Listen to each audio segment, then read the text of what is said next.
शिव के करीब पहुंचाने का एक साधन है शिव महापुराण की कथा।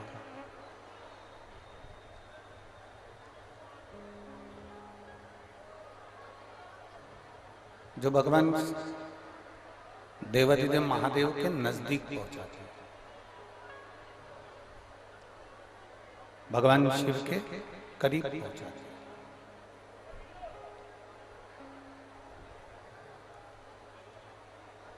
आप जितना जितना भगवान शिव की कथा का रसपान करेंगे, आप जितना जितना भगवान शंकर की कथा को सुनेंगे, उतना उतना आप शिव के करीब आते चले जाएंगे।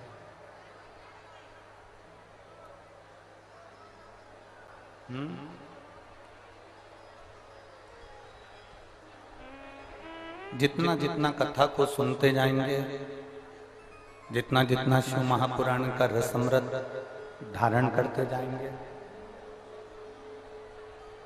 जितना जितना भगवान शंकर की कथा को आप सुनेंगे,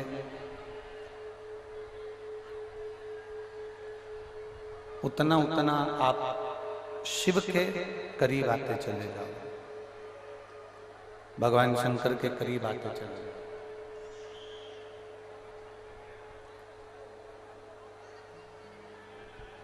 इसलिए शिव महापुराण की कथा कहती है कि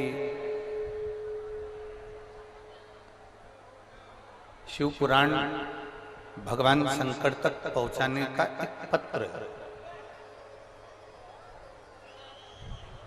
शिव पुराण भगवान शंकर तक पहुंचने का एक जरिया है। और तेरी कृपा बिना ना हिले एक भी अणु, लेते हैं श्वास तेरी कृपा से तनु तनु। हे गंगाधार मुक्ति द्वार ओंकार तू, भोले ओंकार तू, आयो शरण तिहार शंभु तार तार। बखान क्या करूं मैं राखों के ढेर का, चपटी भभूत में खजाना कुबेर का। हे गंगाधार मुक्ति द्वार ओंकार तू, भोले ओंकार तू, आयो शरण तिहार शंभु तार तार। ये शिव को पाने का एक तरीका है।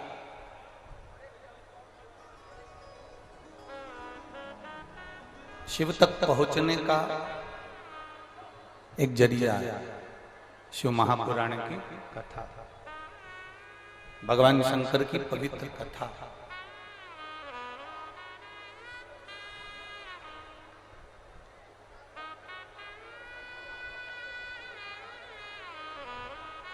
शिव मंदिर तक आप अगर पहुंच रहे हो, भगवान शंकर के चरणारविंद तक यदि आप जा रहे हो, रिटर्न बाहर की आवाज अंदर आ रही है, अंदर की आवाज खुल नहीं पा रही।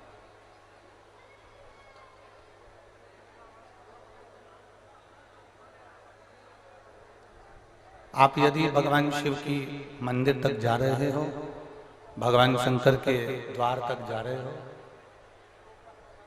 भगवान शिव की चौखट तक यदि आप पहुंच रहे हो, तो ये मानकर चलिए कि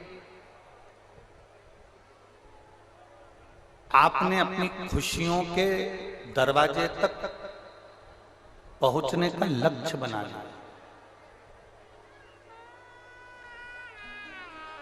आपने अपने दुखों को मिटाने का एक दरवाजा पा लिया। आपने अपनी तकलीफों को मिटाने के लिए एक द्वार चुन लिया।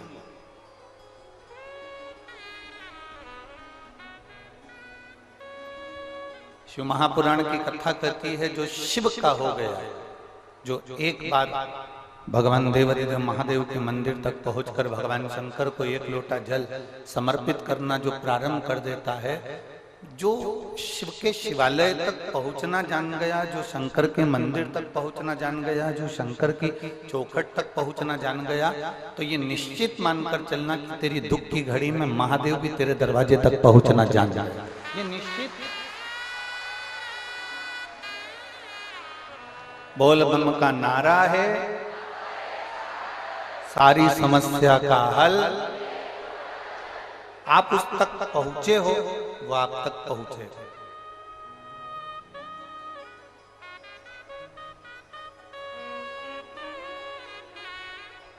जितना एक शिक्षक अपने स्टूडेंट को नहीं सिखाता, जितना एक गुरु अपने चेले को नहीं सिखाता, जितना एक माता पिता अपने बच्चे को नहीं सिखाता, जितना एक विद्वान से विद्वान व्यक्ति भी किसी व्यक्ति को नहीं सिखाता, संसार में दो चीजें ऐसी हैं जो मनुष्य को अच्छे से अच्छे व्यक्ति को भी जीना सिखा देती है। एक है हमारी गरीबी और दूसरे नंबर पर है हमारे करीबी।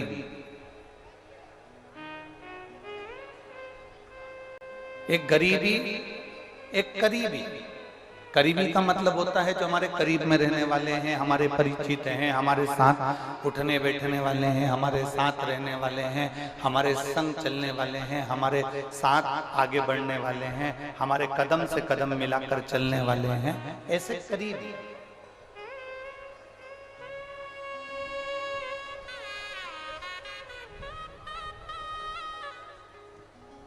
एक गुरु भी अपने चेले को जितना ज्ञान नहीं दे पाता, एक माता पिता जितने अपने बच्चे को उपदेश नहीं दे पाते, एक टीचर भी अपने स्टूडेंट को जितना ज्ञान नहीं दे पाता, उतना ज्ञान हमारे जीवन में दो चीजें सिखा जाती है, एक हमारी गरीबी और एक हमारे करीबी। गरीबी भी हमको बहुत कुछ सिखाती है। गरीबी इतना सिखा जाती है कि हमारे पास में कुछ भी नहीं है, 1 रुपया नहीं है। जब आपके पास में कुछ भी नहीं होता तब आपको देने वाला भी कोई नहीं होता। जब आपके पास थोड़ा सा इकट्ठा हो जाता है तो देने वालों के भी हाथ आगे बढ़ जाते हैं।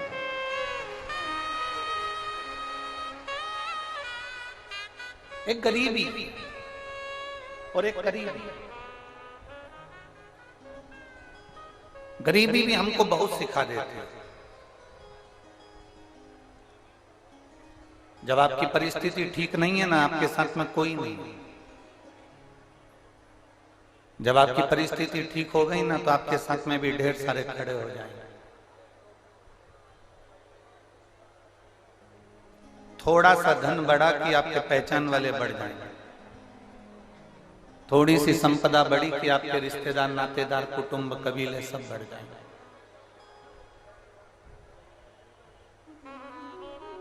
एक गरीबी व्यक्ति को बहुत अच्छी जिंदगी जीना सिखाता है, बहुत अच्छी जिंदगी। पर हमको लगता है कि हमारी गरीबी ने हमको तोड़ दिया। ना ना ना, किसी की जिंदगी में जो गरीबी आती है वो व्यक्ति को तोड़ने के लिए नहीं आती है। हमने पहले कथा में वर्णन किया था, शायद कुशीनगर के भक्तों ने भी सुना होगा कि रेस का जो घोड़ा होता है, हमने कथा में कहा था, रेस का जो घोड़ा होता है, वो रेस का घोड़ा, उसको नहीं मालूम कि मैं रेस में खड़ा हूं, उसको नहीं मालूम कि मुझे रेस लड़ना, उसको नहीं मालूम कि मुझे रेस जीतना। रेस का घोड़ा ग्राउंड के अंदर जाता है, खड़ा हो जाता है, उसका मालिक उस पे बैठ जाता है।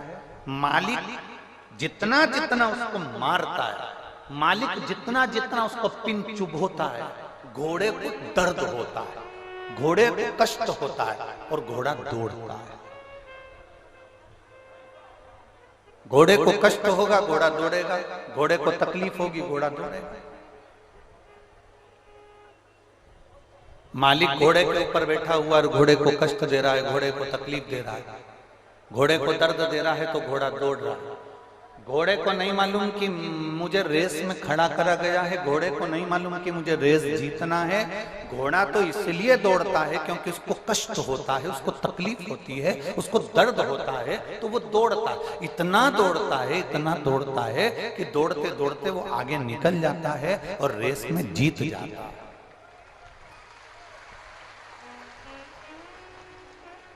जब गरीबी आए ना, जब थोड़ी सी भी समस्या आए आपकी जिंदगी में, थोड़ा सा भी दुख आए आपकी जिंदगी में, थोड़ी सी भी तकलीफ आए आपकी जिंदगी में, तो ये अनुभव करना, ये अपने भीतर उतारना कि ये गरीबी परमात्मा ने आपको हारने के लिए नहीं दी है, दुख भगवान ने आपको हारने के लिए नहीं दिया है, तकलीफ भगवान ने आपको हारने के लिए नहीं दी है। दुख, तकलीफ, गरीबी परमात्मा हमेशा जिसको जिताना होता है, संसार में आगे निकलना होता है, उसी को दे। बड़े से बड़े लोगों को टीवी पर देखिए, डिबेट में देखिए, बड़े से बड़े व्यक्ति को आप टीवी पर निकाल कर देखेंगे, किसी का जीवन परिचय देखेंगे, उसने जिंदगी में बहुत दुख भोगा, दुख भोगा तो आज सुख भोगा। बचपन में उसने बहुत तकलीफ भोगी तो आज सुख भोगा।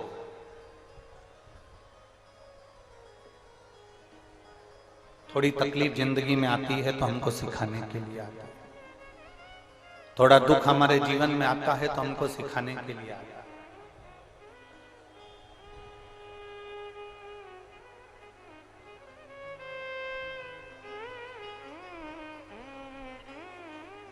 हमसे कई लोग कहते हैं, बेटियों, बेटाओं, मेरी माताओं, मेरे भाई, हमसे कई लोग कहते हैं, गुरुजी फेसबुक पे कोई तुमको ऐसा बोल रहा था, तो यूट्यूब पर कोई आपको ऐसा बोल रहा था, तो कोई ने ऐसा बोल दिया। हम उनको कहते हैं कि देखो, जिसने अपनी दुख की घड़ी में सुना नहीं होता ना, उसको ये सुनकर बुरा लगता। ओम प्रकाश जी जो दुख की घड़ी में बहुत कुछ सुन लेता है ना, उसको ये सब बातों से कोई फर्क नहीं पड़ता।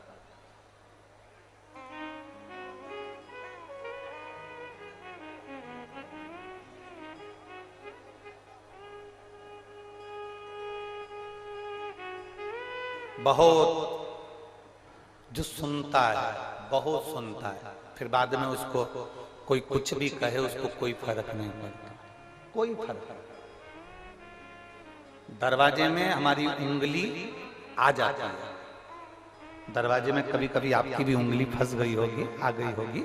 दरवाजे में अगर उंगली आ गई तो वो दरवाजे की उंगली इतनी सुन्न पड़ जाती है कुछ देर के लिए, उसको यूं भी करो तो मालूम नहीं पड़ता, क्योंकि उस पर इतना दबाव पड़ गया, इतना दबाव पड़ गया कि उंगली पर कोई असर होता ही नहीं। वो उंगली दरवाजे में इतनी दब गई कि उस पर कोई इफेक्ट पड़ ही नहीं रहा, कोई अंतर आ ही नहीं रहा, कोई असर आ ही नहीं रहा। ये उंगली पर दबाव पड़ा तो उंगली भी वजन को झेलने की आदत कर लेती है। उसी तरह जिसने अपने माता पिता के ताने को सुन लिया, पिताजी ने गाली बककर कह दिया, अपशब्द कहकर कह दिया, माँ ने ताने मारकर कह दिया, 2 थप्पड़ लगाकर कह दिया, दुनिया के बच्चों को लगता है कि मेरे मम्मी पापा मुझे गाली देते हैं, अपशब्द कहते हैं, ताने देते हैं। दुनिया के लोगों को लगता है सास बहू को गालियां देती है, अपशब्द कहती है, ताने देती है। पर इतना अंदाजा रखना कि जिसने जिंदगी में आज सुन लिया वो आगे नहीं सुनेगा और वो बहुत बोल्ड होता चलेगा, बहुत प्रबल होता चलेगा।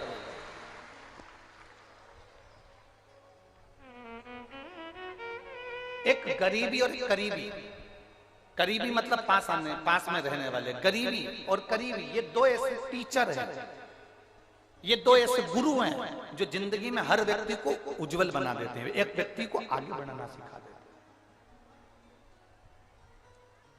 गरीबी में तुमको रहने का तरीका आ जाएगा, गरीबी में तुमको खाने का तरीका आ जाएगा, गरीबी में तुमको पैसे बचाने का तरीका आ जाएगा, गरीबी में तुम्हें पहनने का तरीका आ जाएगा, गरीबी में तुम्हें रहने का तरीका आ जाएगा, गरीबी में तुमको ताने सुनने का तरीका आ जाएगा, गरीबी में अपशब्द सहन करने का तरीका आ जाएगा, गरीबी में तुम्हें ये मालूम पड़ जाएगा कि कौन अपना कौन पराया। और दूसरे नंबर पर होते हैं करीबी, ये भी किसी टीचर से कम नहीं होते, हमारे अपने, ये किसी शिक्षक से कम नहीं होते, ये उसमें के होते हैं कि वक्त पड़ने पर तुम्हें कब धोखा देकर आगे निकल जाएं और तुम्हें लात मार कर पीछे आगे निकल जाएं, ये पता नहीं पड़ता। तो गरीबी और करीबी ये हमेशा टीचर का काम करते हैं, गरीबी और करीबी ये हमेशा गुरु का काम करते हैं, गरीबी और करीबी ये हमेशा शिक्षक का काम करते हैं, ये हमको सीख देने का प्रयास है।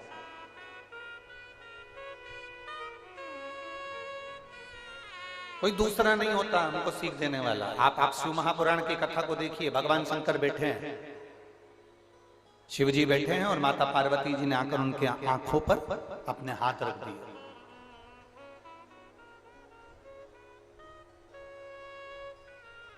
भगवान शंकर जी के नेत्रों पर जैसी पार्वती जी ने हाथ रखा, हाथ रखते से शिव जी के नयन से अश्रु नीचे गिर गए।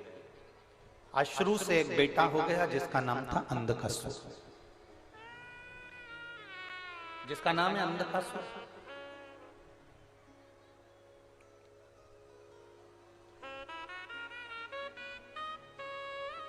अब शिव जी के नेत्रों से प्रकट हुआ है। माता पार्वती जी ने उसको गोदी में लिया है। पार्वती जी उसको अपना पुत्र कह रही हैं, बेटा कहकर दुलार कर रही हैं। ये शंकर जी का करीबी हुआ कि नहीं हुआ? जम के बोलो जरा, करीबी है ना? शिव जी का करीबी है क्योंकि शंकर के नेत्र शुरू से प्रकट हुआ है।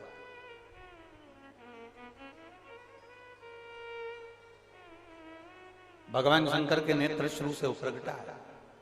पार्वती जी ने उसका दुलार किया है, पार्वती जी ने उसको पुत्र माना है, पार्वती जी ने उसको स्नेह किया है बेटे की तरह, बेटे के तुल्य।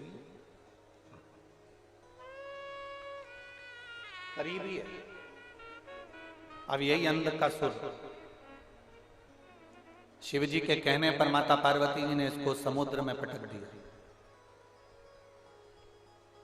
हिरण्याक्ष ने इसको पाल पोस कर बड़ा कर लिया, हिरण्याक्ष के प्राण छूट गए। अंधकासुर को यह मालूम पड़ गया ना मेरा पिता है ना कोई मेरी माँ है। उसने ब्रह्मा जी का वर प्राप्त करा। ब्रह्मदेव से कहा कि मुझे वर दीजिए कि मैं कभी मरूं नहीं, ये मुझे वर चाहिए।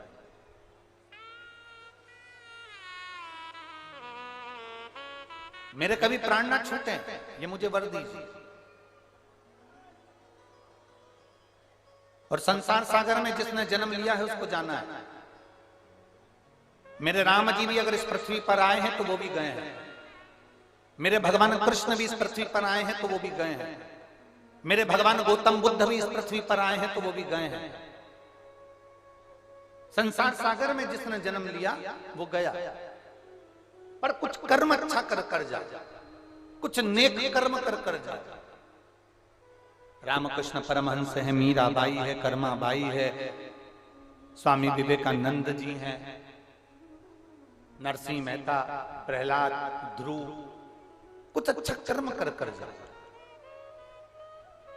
और मत बुरे कर्म कर बंदे वरना पछताएगा, भगवान की आंखों से तू बच नहीं पाएगा, तू बच नहीं पाएगा।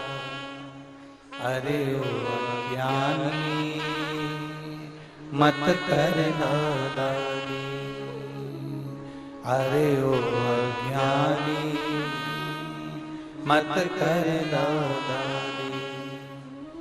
तेरे कर्म का फल भी तू ही पाएगा, जैसा किया तूने तेरे आगे आएगा। मत बुरे कर्म कर बंदे वरना पछताएगा, भगवान की आंखों से तू बच नहीं पाएगा, तू बच नहीं पाएगा। अरे ओ अज्ञानी मत करना, अरे ओ अज्ञानी मत करना। क्यों हम अच्छे कर्म को छोड़कर हम बुरा कर्म क्यों करते?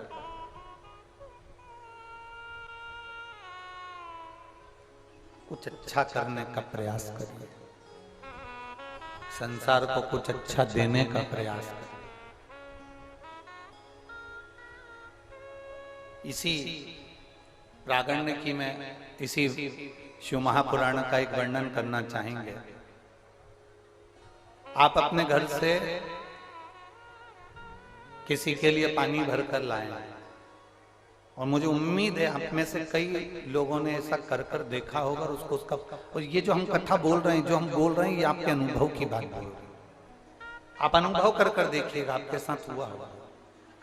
आप घर से पानी की बोतल लेकर आए किसी के लिए, आप किसी के लिए बिस्कुट लाए, आप किसी के लिए कुरकुरा लाए, वेफर्स लाए, टॉफी लाए, या आप किसी के लिए कुछ खाने का सामान लाए। आपने किसी को वो खाने का सामान दिया, पानी दिया, बिस्कुट दिया या टॉफी दी, कुछ भी जो आप लेकर आए थे वो आपने दिया। अब एक हाथ से आपने दिया, आप कथा सुन रहे हो, कथा श्रवण कर रहे हो, ये हमारा विश्वास कहता है।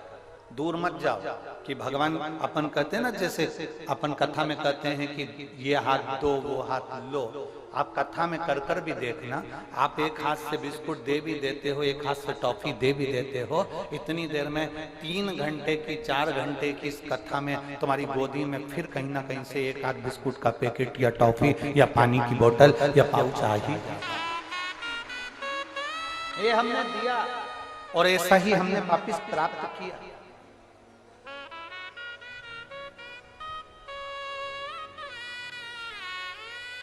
हमें यहाँ का तो नहीं मालूम, परंतु पूनम दीदी कभी मौका लगे तो आप रात्रि को तो आप लोग आते होंगे दर्शन करने यहाँ पर, और मैं कुशीनगर वालों से निवेदन करूंगा, ऐसा नजारा कभी नहीं देखने को मिलेगा। कभी रात्रि को आकर जितने शिव भक्त यहाँ सोते हैं, उनके भजन, उनका कीर्तन, उनकी भक्ति का दर्शन करिएगा। शायद ये वापिस मिले ना मिले, इसका दर्शन जरूर करिएगा। आपने करा? यहाँ रात्रि के समय पर जो आनंद बरसता है, रात्रि के समय पर श्री शिवाय नमस्तुभ्यम, भगवान शंकर की भक्ति, भजन, माताएं बड़े अलमस्त होकर, बड़े अपनी मस्ती में, किसी से मतलब नहीं। शादी में तो नाचोगे तो दूसरे को दिखाने के लिए नाचोगे। यहाँ कौन है? यहाँ तो सियोर वाला महाराज भी दिन में कथा कर कर चले जाता है। रात्रि को कौन है? केवल एक देवाधिदेव महादेव और उसका गण यहाँ पर रहता है।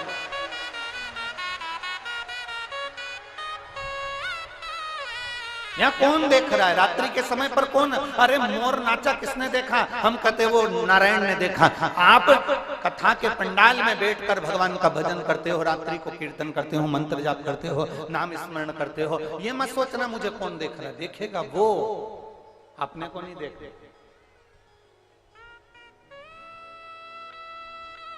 शादी में जाते हो, जम के तो बोलो, लिफाफा देकर आते हो, नाम लिखते हो।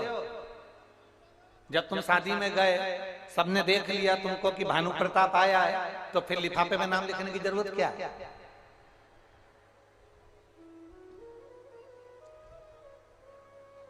नाम किसके लिए लिखा जाता है? जिसने नहीं देखा हमको कि हम शादी में आए हैं, जिसने नहीं देखा हमको कि हम शादी में आए थे। हमारा काम था, हमने लिफाफा दिया, नाम लिख कर दे दिया, उसने उसको रख लिया। बाद में जब लिफाफा खुला, उसमें नाम निकला भानु प्रताप, राम किशन, हरि किशन, लीलाबाई, कमलाबाई, उसमें नाम निकला। तो लोगों ने कहा कमलाबाई भी आई थी। तो इतने में किसी ने कहा हम, हाँ मेरे से तो मिल के गई। उसने कहा हमसे तो नहीं मिली, हमको दिखी नहीं, पर लिफाफे से मालूम पड़ा कि आई थी। उसी तरह आप आते हो शिव महापुराण की कथा में, आप बैठते हो भगवान शंकर की कथा में, आप बैठते हो शिव महापुराण की कथा में। जब पूरी कथा चलती है, बीच में भजन आता है, भजन के बीच में श्री शिवाय नमस्तुभ्यम बोला जाता है।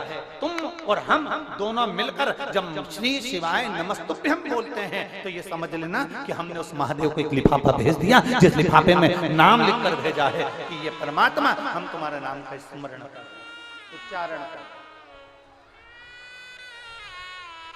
एक नाम कीर्तन का एक महत्व है, भगवान की अविरल भक्ति का एक महत्व है।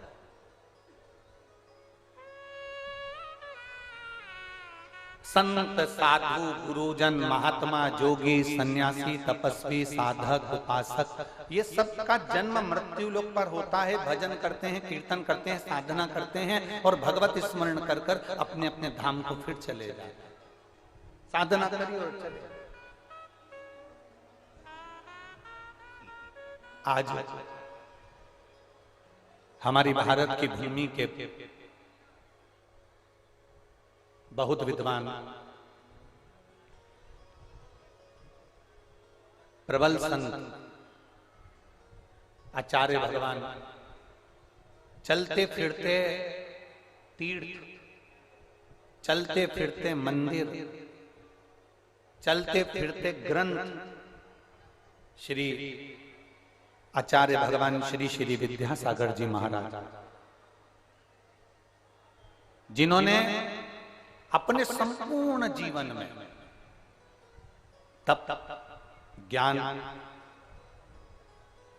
दुनिया के लोगों को सतमार्ग बताना, भगवत मार्ग बताना और एक अपने जीवन में एक प्रेरणा प्रदान करना। आज हमारे बीच में आचार्य भगवान श्री श्री विद्यासागर जी महाराज,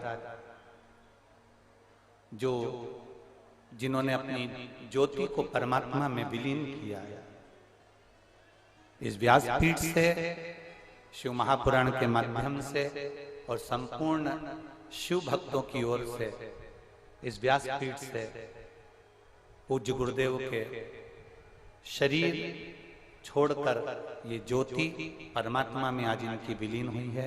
आज इनकी समाधि इन्होंने ली है। ऐसे पूज्य संत श्री श्री विद्यासागर जी महाराज जी को इस पवित्र शिव महापुराण की भव्य आयोजन से सत सत नमन श्रद्धांजलि और उनके पावन चरणों को नमन नमन नमन। ऐसे पूज्य गुरुदेव के पावन चरणों को नमन करते हैं। आप और हम परम पूज्य श्री श्री विद्यासागर जी महाराज के लिए 5 बार श्री शिवाय नमस्तुभ्यम का स्मरण करते हैं। श्री शिवाय नमस्तुभ्यं, श्री शिवाय नमस्तुभ्यं, श्री शिवाय नमस्तुभ्यं, श्री शिवाय नमस्तुभ्यं, श्री शिवाय नमस्तुभ्यं। आज भारत की भूमि पर एक संत का जाना ये पूरे भारत की भूमि पर बहुत बड़ी क्षति है। जैन मुनि संत श्री विद्यासागर जी महाराज कोई साधारण नहीं थे, जिन्होंने तप बल के माध्यम से जनमानस को प्रेरणा दी है। संत आते हैं मृत्यु लोक पृथ्वी, प्रेरणा देते हैं, ज्ञान प्रदान करते हैं, धैर्यता देते हैं, श्रद्धा बढ़ाते हैं, विश्वास बढ़ाते हैं, दृढ़ बनाते हैं, भगवत स्मरण की ओर आपको प्रबल बनाते हैं, प्रबल, और फिर अपना कार्य पूर्ण कर कर चले जाते हैं।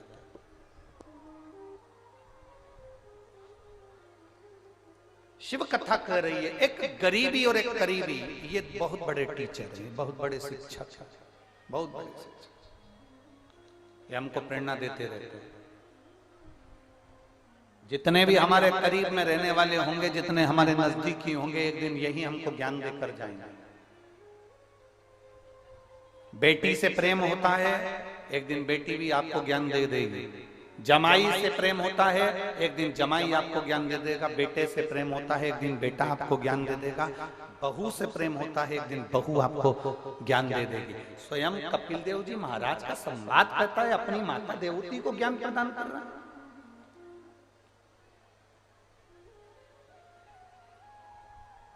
एक बेटा क्या अपने माँ बाप को ज्ञान दे सकता है? यहाँ कपिल मुनि का संवाद कर रहा है, अपनी माता पिता को ज्ञान दिया, अपनी माता देवती को ज्ञान दिया। माँ किस प्रपंच में पड़ी है, किस संशय में पड़ी है माँ? ये शरीर वापिस नहीं मिलने वाला, ये मानव की देह वापिस नहीं मिलने वाली, बहुत मुश्किल से मिली है, बहुत मुश्किल से।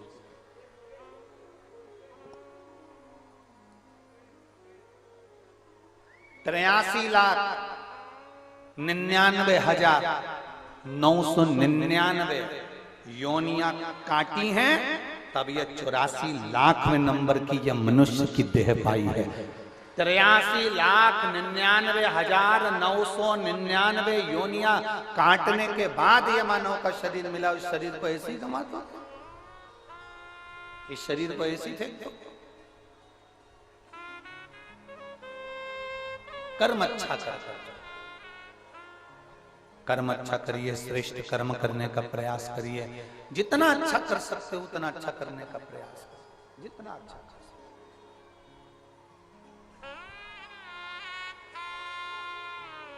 और मेरे भोले तेरा सहारा है, मेरे भोले तेरा सहारा है, मेरी नैया का तू किनारा है, मेरी नैया का तू किनारा है, मेरे भोले तेरा सहारा है, मेरे भोले तेरा सहारा है, मेरी नैया का तू किनारा है, मेरी नैया का तू किनारा। मिला अच्छा कर्म। 83,99,999 योनियां काटने के बाद ये 84,00,000वें नंबर की यह मानव की देह मिली है। इस मानव की देह को व्यर्थ मत जाने देना। अगर एक लोटा जल तुम शिव जी को समर्पित कर रहे हो तो तुम्हारी जिंदगी कभी बेकार नहीं हो सकती, क्योंकि शंकर को चढ़ाए गए जल का स्पर्श इस शरीर को हो जाता है तो ये शरीर भी पवित्र बन जाता है। पवित्र पारसमणि। आज कोई सुबह पूछ रहा था, गुरुजी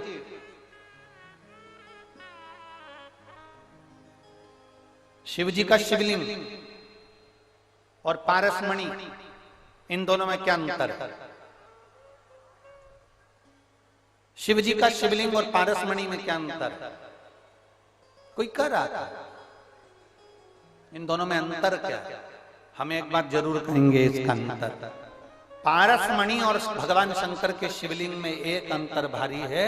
पारसमणि केवल लोहे को छूती है, धातु को छूती है और सोना बना देती है, और शिवलिंग वो है इसको जो छू लेता है वो कुछ भी हो, चाहे वो पत्ती हो, पुष्प हो, पक्षी हो, पशु हो, चाहे मनुष्य हो, वो स्वयं आप रूप परमात्मा का हो जाता है। सोना नहीं, वो परमात्मा का हो, भगवान का हो गया, वो परमात्मा का हो गया। एक पत्र है, देखिए।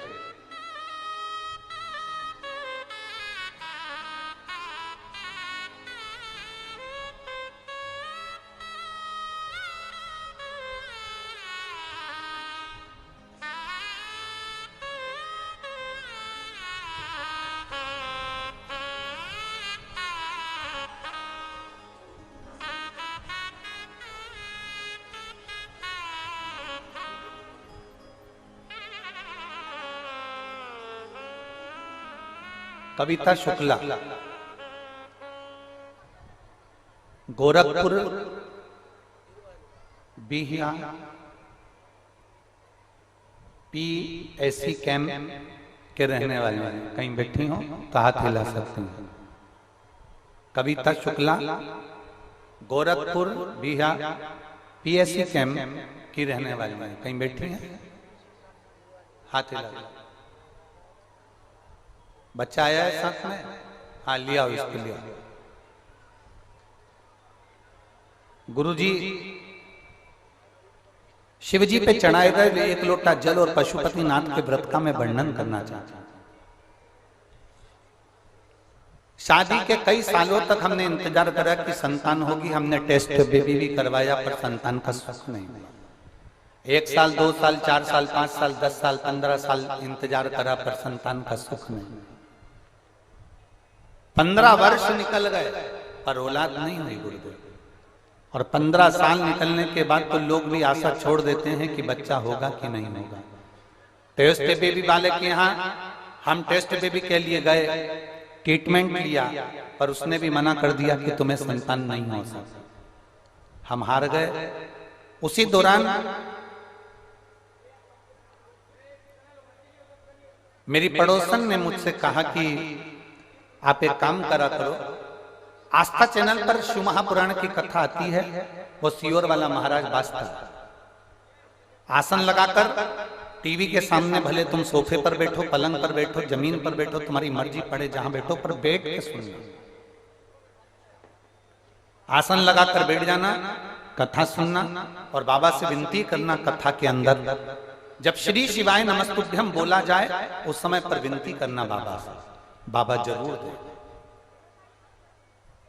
हमने बाबा से प्रार्थना करी, सीहोर रुद्राक्ष उत्सव का स्मरण किया। गुरुदेव, जिस रुद्राक्ष उत्सव को लोग बिल्कुल हल्के में लेते हैं, उसका स्मरण मात्र जीव का कल्याण कर देते हैं। एक बात आप लोगों से कहना चाहता हूं, आप लोगों को लगता होगा कि गुरुजी रुद्राक्ष उत्सव रखते हैं और शिवरात्रि के समय पर रखते हैं, उसका एक कारण होता है। सीहोर की पवित्र भूमि पर कंकर शंकर की धरा पर जब आप कथा सुनते हैं, जिनको 20-20 साल तक औलाद नहीं हुई, 25-25 साल तक औलाद नहीं हुई, 15-15 साल तक औलाद नहीं हुई, अगर एक बार रुद्राक्ष उत्सव के समय पर सीहोर में अगर मौका मिल जाए और फुलेरा दूज पड़ती है कथा के मध्य में, हम कथा ही ऐसे समय पर रखते हैं, रुद्राक्षोत्सव ऐसे समय पर रखते हैं जिस समय पर शिवरात्रि और फुलेरा दूज ये दोनों पर, जिसे कंकर शंकर की धरा पर बैठकर जो कथा सुने, जो कथा श्रवण करने के लिए वहां बैठे सीहोर में, वो धन से भी कभी खाली नहीं रहे और गोदी से भी कभी खाली नहीं रहे, उसका संतान हो ये निश्चित था। और उसका कारण यही होता है कि जो सीहोर कुबेरेश्वर धाम पर जो कथा सुनने के लिए रुद्राक्ष उत्सव में पहुंचते हैं, वो आने वाले समय में एक की जगह 4 पहुंचते हैं। उसका कारण ही यही होता है। हम तो यहां तक कहेंगे कि जो ठेला लगा रहा है बिल्कुल एकदम कुछ भी नहीं कमा पाता, एक बार रुद्राक्ष उत्सव में आओ और बाबा के उस धाम में कंकर शंकर की धरा पर बैठकर 2 दिन 5 दिन 7 दिन जितना बन सके, एक रात्रि परंतु विश्राम जरूर बाबा से विनती कर कर उससे निवेदन करो, कथा सुनो, वहां बैठकर बाबा से प्रार्थना करो, कंकर उठाकर पूजन करो और पूजन करने के बाद उससे विनती कर कर फिर जाओ। अगले रुद्राक्ष उत्सव में आप अकेले नहीं आओगे, 4 या 5 को साथ लेकर आओगे कि बाबा खाली नहीं छोड़ता। बोल ममता नारा है, शिव खाली नहीं छोड़ता। वो रुद्राक्ष उत्सव कहने का रुद्राक्ष उत्सव लगता है लोगों को कि रुद्राक्ष उत्सव होगा। हम यहाँ तक इसलिए अब की बार रुद्राक्ष वितरण नहीं रखा, रुद्राक्ष वितरण मई में रखेंगे, पर रुद्राक्ष उत्सव में जो रुद्राक्ष का शिवलिंग बनता है उसकी आराधना, उसकी पूजन, उसका दर्शन आप 5 दिन 4 दिन 3 दिन 7 दिन रुककर उसका भजन पूजन करो, वहां बैठकर कंकर शंकर का पूजन करो, भूमि पर बैठकर कथा श्रवण करो।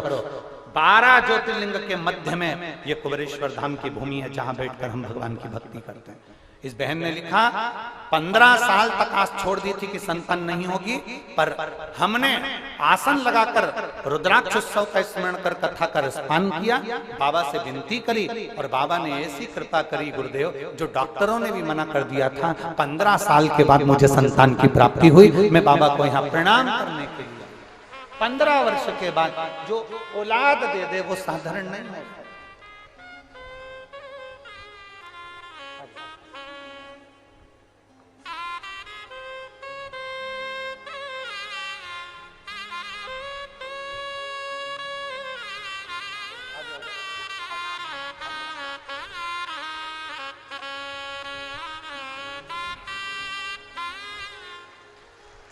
ये 15 वर्ष के बाद बाबा ने दिया। प्रणाम करो, प्रणाम बाबा।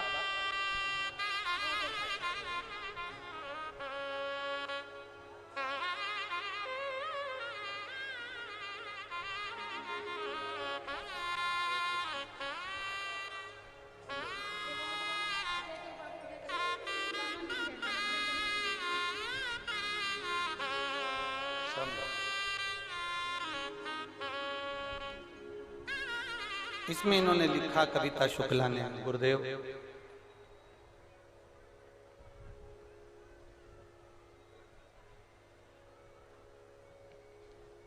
हम नहीं जानते थे कि बाबा इतनी जल्दी सुनता है।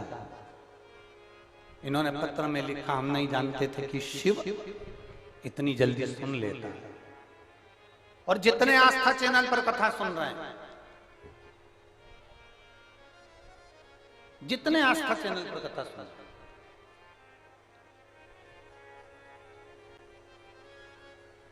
आप सबसे निवेदन करूंगा, जितने फेसबुक, भूपेन इसको बंद करो, इसको बंद करो भूपेन,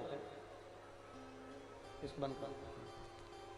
जितने आस्था चैनल पर कथा सुन रहे हैं, जितने फेसबुक यूट्यूब पर कथा सुन रहे हैं, जितने मोबाइल पर कथा सुन रहे हैं, आपसे निवेदन करूंगा, एक बार दिल से सुनना, केवल टाइम पास मत करना, केवल समय पास नहीं करना, एक बार दिल से बैठ कर सुनना, दिल से। और जब आप दिल से बैठकर कथा का रसतत्व ग्रहण करोगे, आप दिल से बैठकर भगवान देवादिदेव महादेव से अपने मन की बात कहोगे, ये निश्चित है वो सुनेगा, वो सुनता है, खाली नहीं छोड़, खाली नहीं छोड़। और फिर कहूंगा, खाली ना जाता कोई दर से तुम्हारे, खाली न जाता कोई दर से तुम्हारे, मैं भी खड़ा हूँ नंदी बांधे फंसा अपने हृदय से लगा लगा लो, गिरा जा रहा हूँ, उठा उठा भोले अपने दर से अब तो न टालो, गिरी जा जा रही हूँ, उठा लो।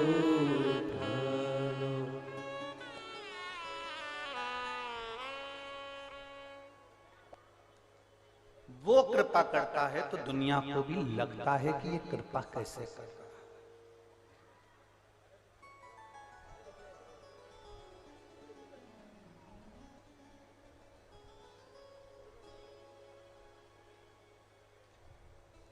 आप रोज शिव जी को जल चढ़ाने जाओ,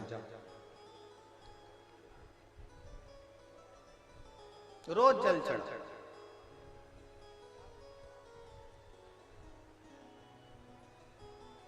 पर इतना जरूर याद रखना कि जल चढ़ाने का भी तरीका हमारे जीवन में होना चाहिए कि हम भगवान शंकर को जो जल चढ़ा रहे हैं, शिव जी उसको स्वीकार कर रहे हैं कि नहीं कर रहे।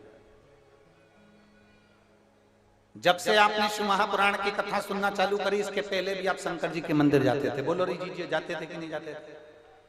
जब से आपने शिव महापुराण की कथा सुनी, इसके पहले भी आप शंकर के मंदिर जाते थे, जल चढ़ाने जाते थे, सोमवार को जाते थे, शिवरात्रि को जाते थे, सावन महीने में जाते थे। बोलो बोलो जम के जाते थे ना। अब पहले का जल चढ़ाना और अभी का जल चढ़ाने में अंतर क्या आ गया? क्योंकि पहले तुम जो जल चढ़ाते थे, शंकर भगवान को जानते नहीं थे कि जल किस तरह से चढ़ना है, कहाँ चढ़ना है, अशोक सुंदरी कहाँ है, माता पार्वती कहाँ है, गणेश जी का स्थान कहाँ है, बेलपत्री का महत्व क्या है, शमी पत्र का महत्व क्या है, शंकर के गुणगान का महत्व क्या है, श्री शिवाय नमस्तुभ्यम का महत्व क्या है, ये हमको मालूम नहीं था। ये हमारे स्मरण में नहीं था।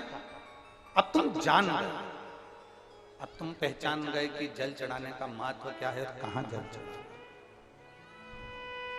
कहां जल।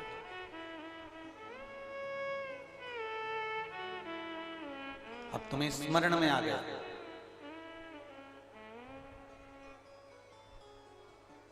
किसी होटल में जाइए, वहां पर वाईफाई लगा रहता है। बोलो बोलो जम के, अच्छे से तो बोलो। लगा रहता है कि नहीं लगा रहता है? लगा रहता है। रेलवे स्टेशन पर जाइए, वहां भी वाईफाई लगा रहता है। बोलो जम के, सही है। एयरपोर्ट पर जाइए, वहां पर भी वाईफाई लगा रहता है। किसी मंदिर में जाओ, वहां पर भी वाईफाई लगा रहता है। किसी तीर्थ में जाओ, वहां पर भी वाईफाई लगा रहता है। क्या आपका मोबाइल चल जाएगा? वहां वाईफाई लगा, कब चलेगा? जम के बोलो जरा, कब चलेगा? जब उसका पासवर्ड तुमको मालूम होगा, तुम अपने मोबाइल में उसको फिट करोगे और पासवर्ड मालूम होने के बाद वो वाईफाई से तुम्हारा मोबाइल कनेक्ट होगा। और जब वाईफाई कनेक्ट होगा तो ये पक्का है, ये निश्चित है कि फिर तुम्हारा मोबाइल कनेक्ट होने के बाद चलेगा। वाईफाई लगा है, वाईफाई लगा है।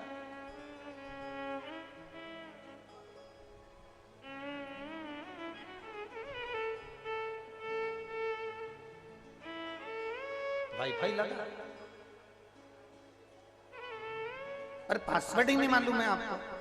आप स्टेशन पर बैठे हो, पासवर्ड नहीं मालूम है आपको। आप एयरपोर्ट पे बैठे हो, पासवर्ड नहीं मालूम है आपको।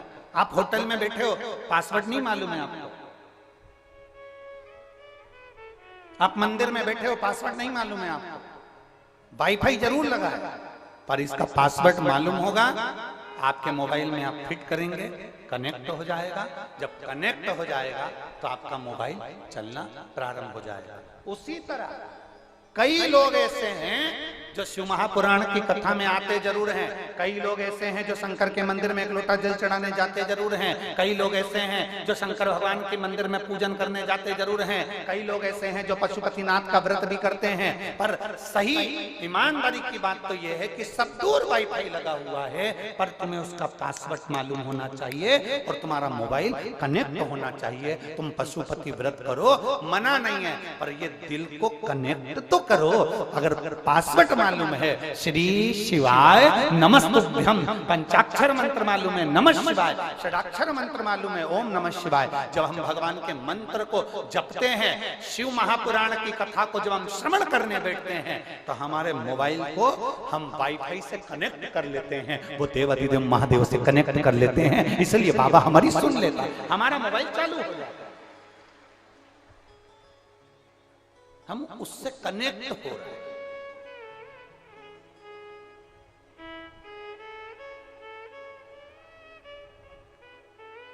अगर हम कनेक्ट नहीं होते तो बाबा सुनता भी नहीं। हमको तुम्हारा भाग्य देखना नहीं आता। बहुत बहुत ध्यान दीजिएगा। आप सियोर वाले महाराज को यह मत समझना कि ये कहीं का ज्योतिष आचार्य होगा, कहीं बहुत बड़ा विद्वान महाराज होगा। ना ना ना ना, हमको तुम्हारा भाग्य देखना नहीं आता, हमको तुम्हारा कल देखना नहीं आता। हम नहीं देख पाते कि किसका भाग्य में क्या लिखा है। हमें तुम्हारा भाग्य देखना नहीं आता, हमें तुम्हारा कल देखना नहीं आता, हमें तुम्हारा भाग्य लिखना नहीं आता, हमें तुम्हारा कल लिखना नहीं आता। हम तुम जो पत्र लिखकर भेजते हो हम वो पढ़ते हैं, हम इन पत्रों को भी नहीं लिखते, हम तुम्हें पहचानते भी नहीं है। क्योंकि ये सियोर से ये कुशीनगर 1200 किलोमीटर दूर है। हमारा कभी आना भी नहीं हुआ, हमारा कभी आना नहीं हुआ। हम आपको जानते भी नहीं, हम आपका पत्र भी नहीं लिख सकते, हम आपका कोई हम भाग्य नहीं लिख सकते। ये भाग्य आप अपना पत्र कब लिखते हो? जब भोलेनाथ आपका भाग्य लिख देता है, तब आप पत्र लिखते हो।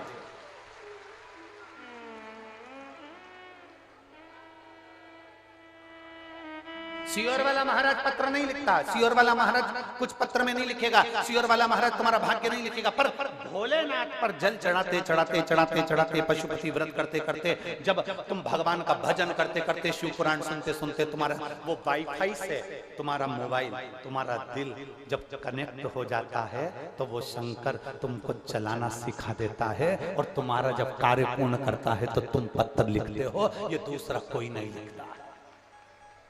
हमें नहीं लिखता आपका पत्र। एक बात यहाँ शिव पुराण में वर्णन आती है,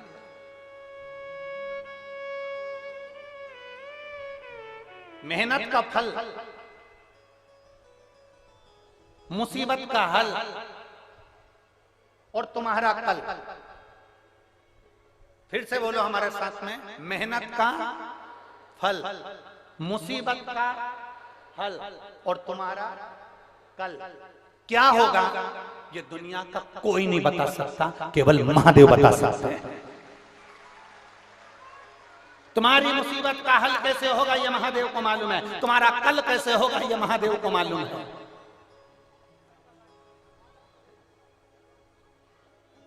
ये उसको मालूम है। मेहनत का फल क्या होगा ये उसको मालूम है, हमको नहीं मालूम कि तुम्हारी मेहनत का फल क्या है। पर इतना जरूर कह सकते हैं, जिसने लगन से शिव पुराण की कथा सुनी है, ये धूप में तप रहे हैं, पंडालों में जगह नहीं है, बाहर लोग वहां तक बैठे हुए रोडों पर, दुकानों में जहां छांव मिल गई वहां पर लोग बैठे होंगे। मैं आस्था चैनल वालों से कहूंगा जरा दिखाना इनको कि धूप में दुकानों में जहां इनको मौका मिल रहा है वहां वहां जा जाकर बैठे हुए हैं। पंडालों में कहीं जगह नहीं, गाड़ियों पर चढ़े हुए हैं, कोई कहीं चढ़ा हुआ है, कोई कहीं बैठा है।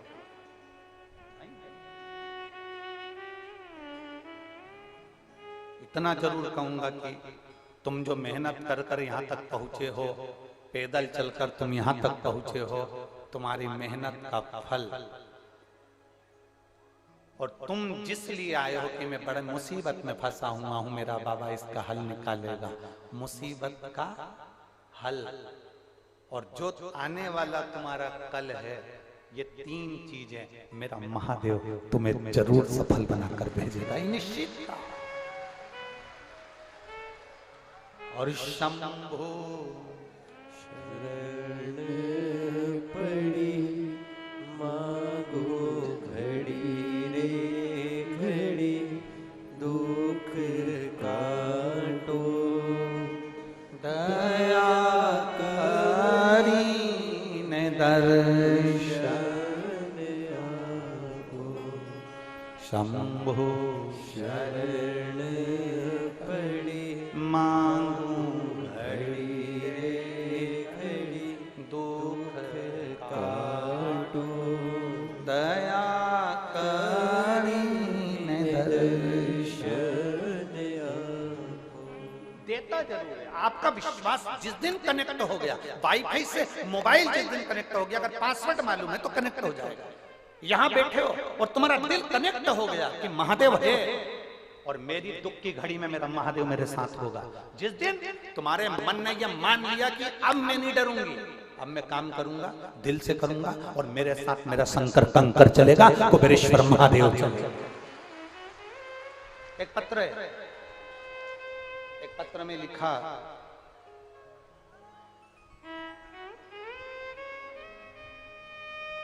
मेरा नाम किरण जायसवाल है, मेरे पिता का नाम रविंद्र जायसवाल है, जिला गोरखपुर, ग्राम खजनी बाजार से आई हूं। कहीं बैठी हूं तो हाथ हिला सकते हैं आप ही हैं? श्री शिवाय नमस्ते।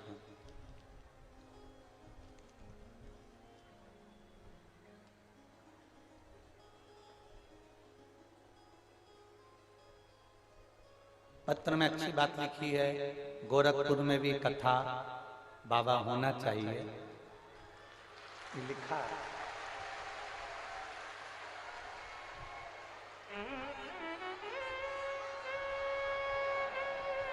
अब इनने पत्र में लिखा है हमारे गोरखपुर में भी कथा होना चाहिए।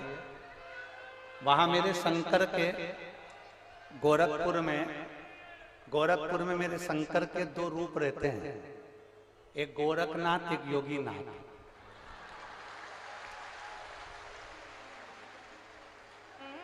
और जिस दिन गोरखनाथ और योगीनाथ जी के मन में आ गई ना, उस दिन ये शिव पुराण तुम्हारी गोरखपुर में हो जाएगी पक्का।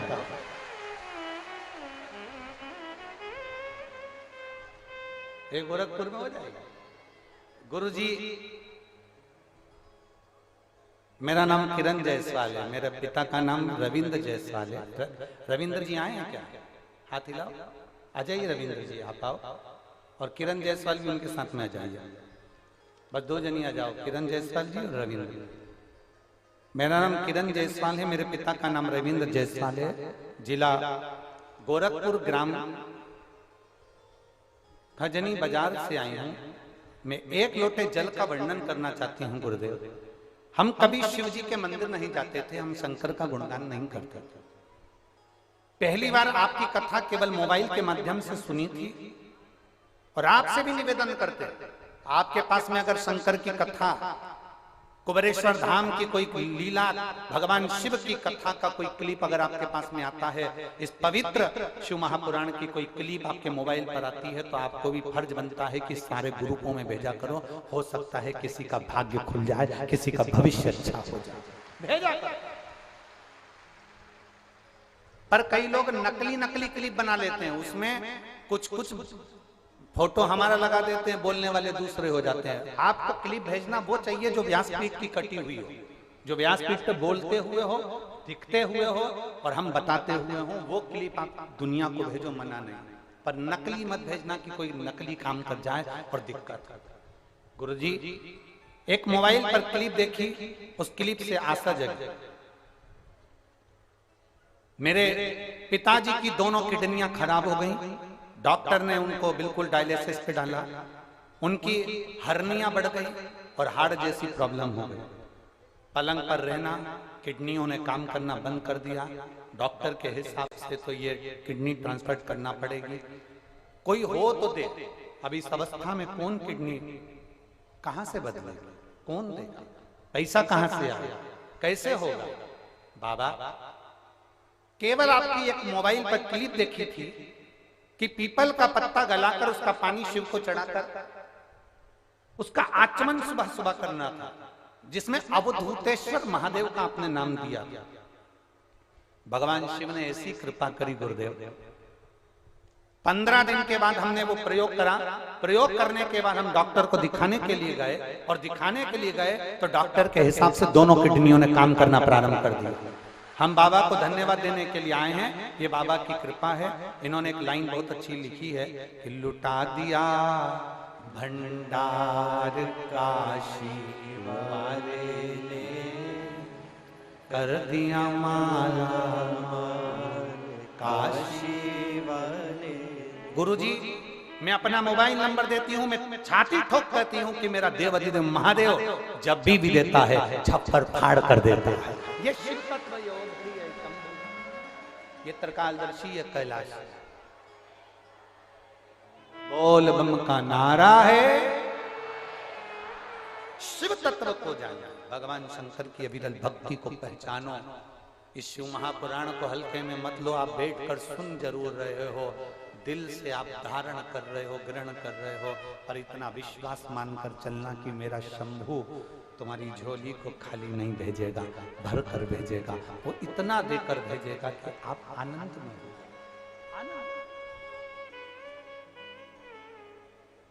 पूनम दीदी, शिव महापुराण का एक नियम है, हम आपको बताना चाहेंगे।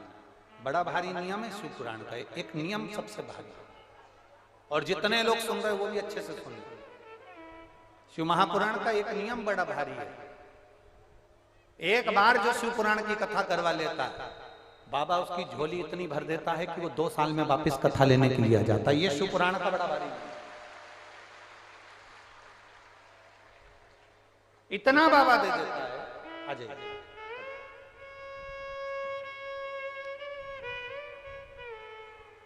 रविंद्र जायसवाल जी आप हैं?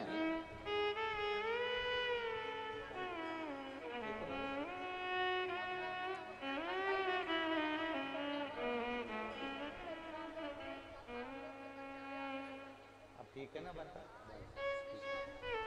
एक बार रविंद्र जी ऐसे हाथ हिला दो, बाबा ने बड़े कृपा। शंभु शंभु शंभु शंभु श्री शिवाय शंभु। तेरे दरबार की बाबा निराली शान देखी, तुझे देते नहीं देखा पर झोली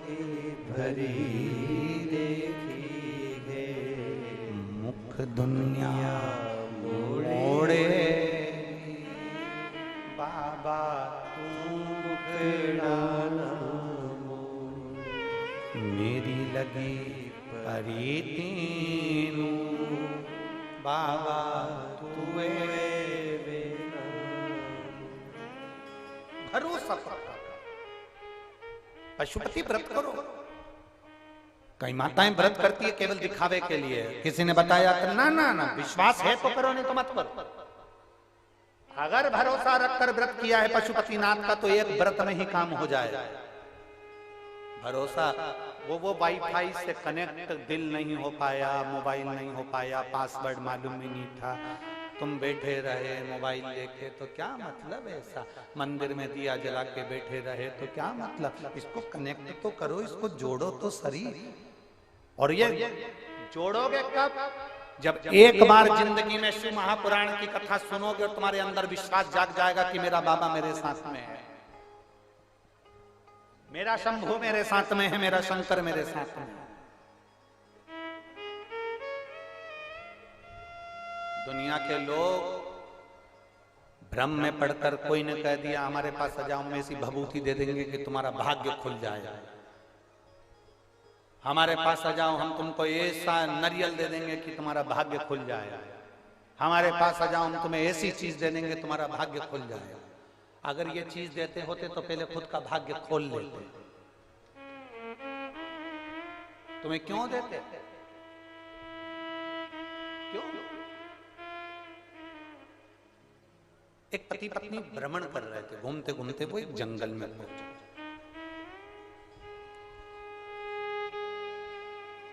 पति पत्नी दोनों जंगल में गए।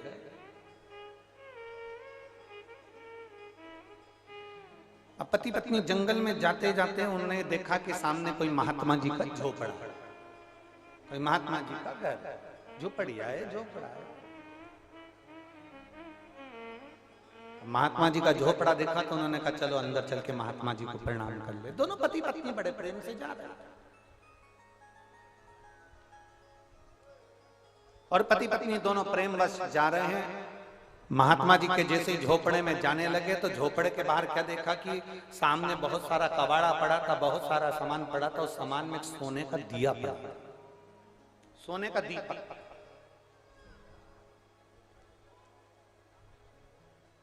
महात्मा जी के झोपड़े में, महात्मा जी की कुटिया में, महात्मा जी के भवन में प्रवेश करते करते क्या देखते हैं कि एक कबाड़े में, एक कबाड़े में साइड महात्मा जी के दरवाजे के बाहर एक कोने में कबाड़े में सोने का दिया पड़ा,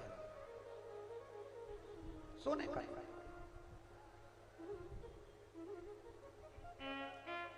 और सोने का दीपक पड़ा है तो उन्होंने सोने के दिए को देखा और महात्मा जी के पास पहुंच गए। महात्मा जी बैठे भगवान की भक्ति में अलमस्त शिव नाम जप रहे थे।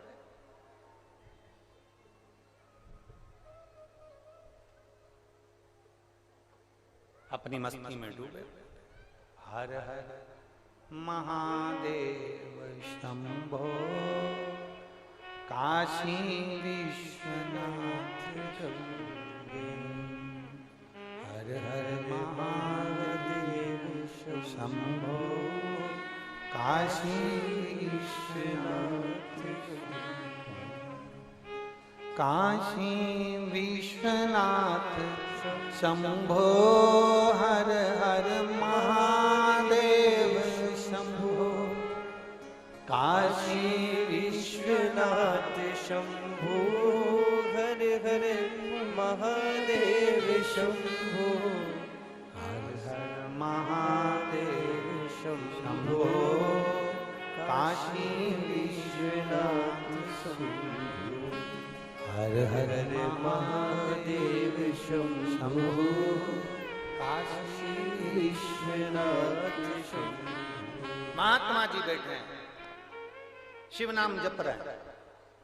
दोनों दंपति, दोनों पति पत्नी महात्मा जी के पास पहुंचे, प्रणाम करा। महात्मा जी तो नेत्र बंद करके भगवान की भक्ति कर रहे, शिव भक्ति में डूबे हो। बैठे अलमस्त, भगवान शंकर की भक्ति में अलमस्त होकर बैठे।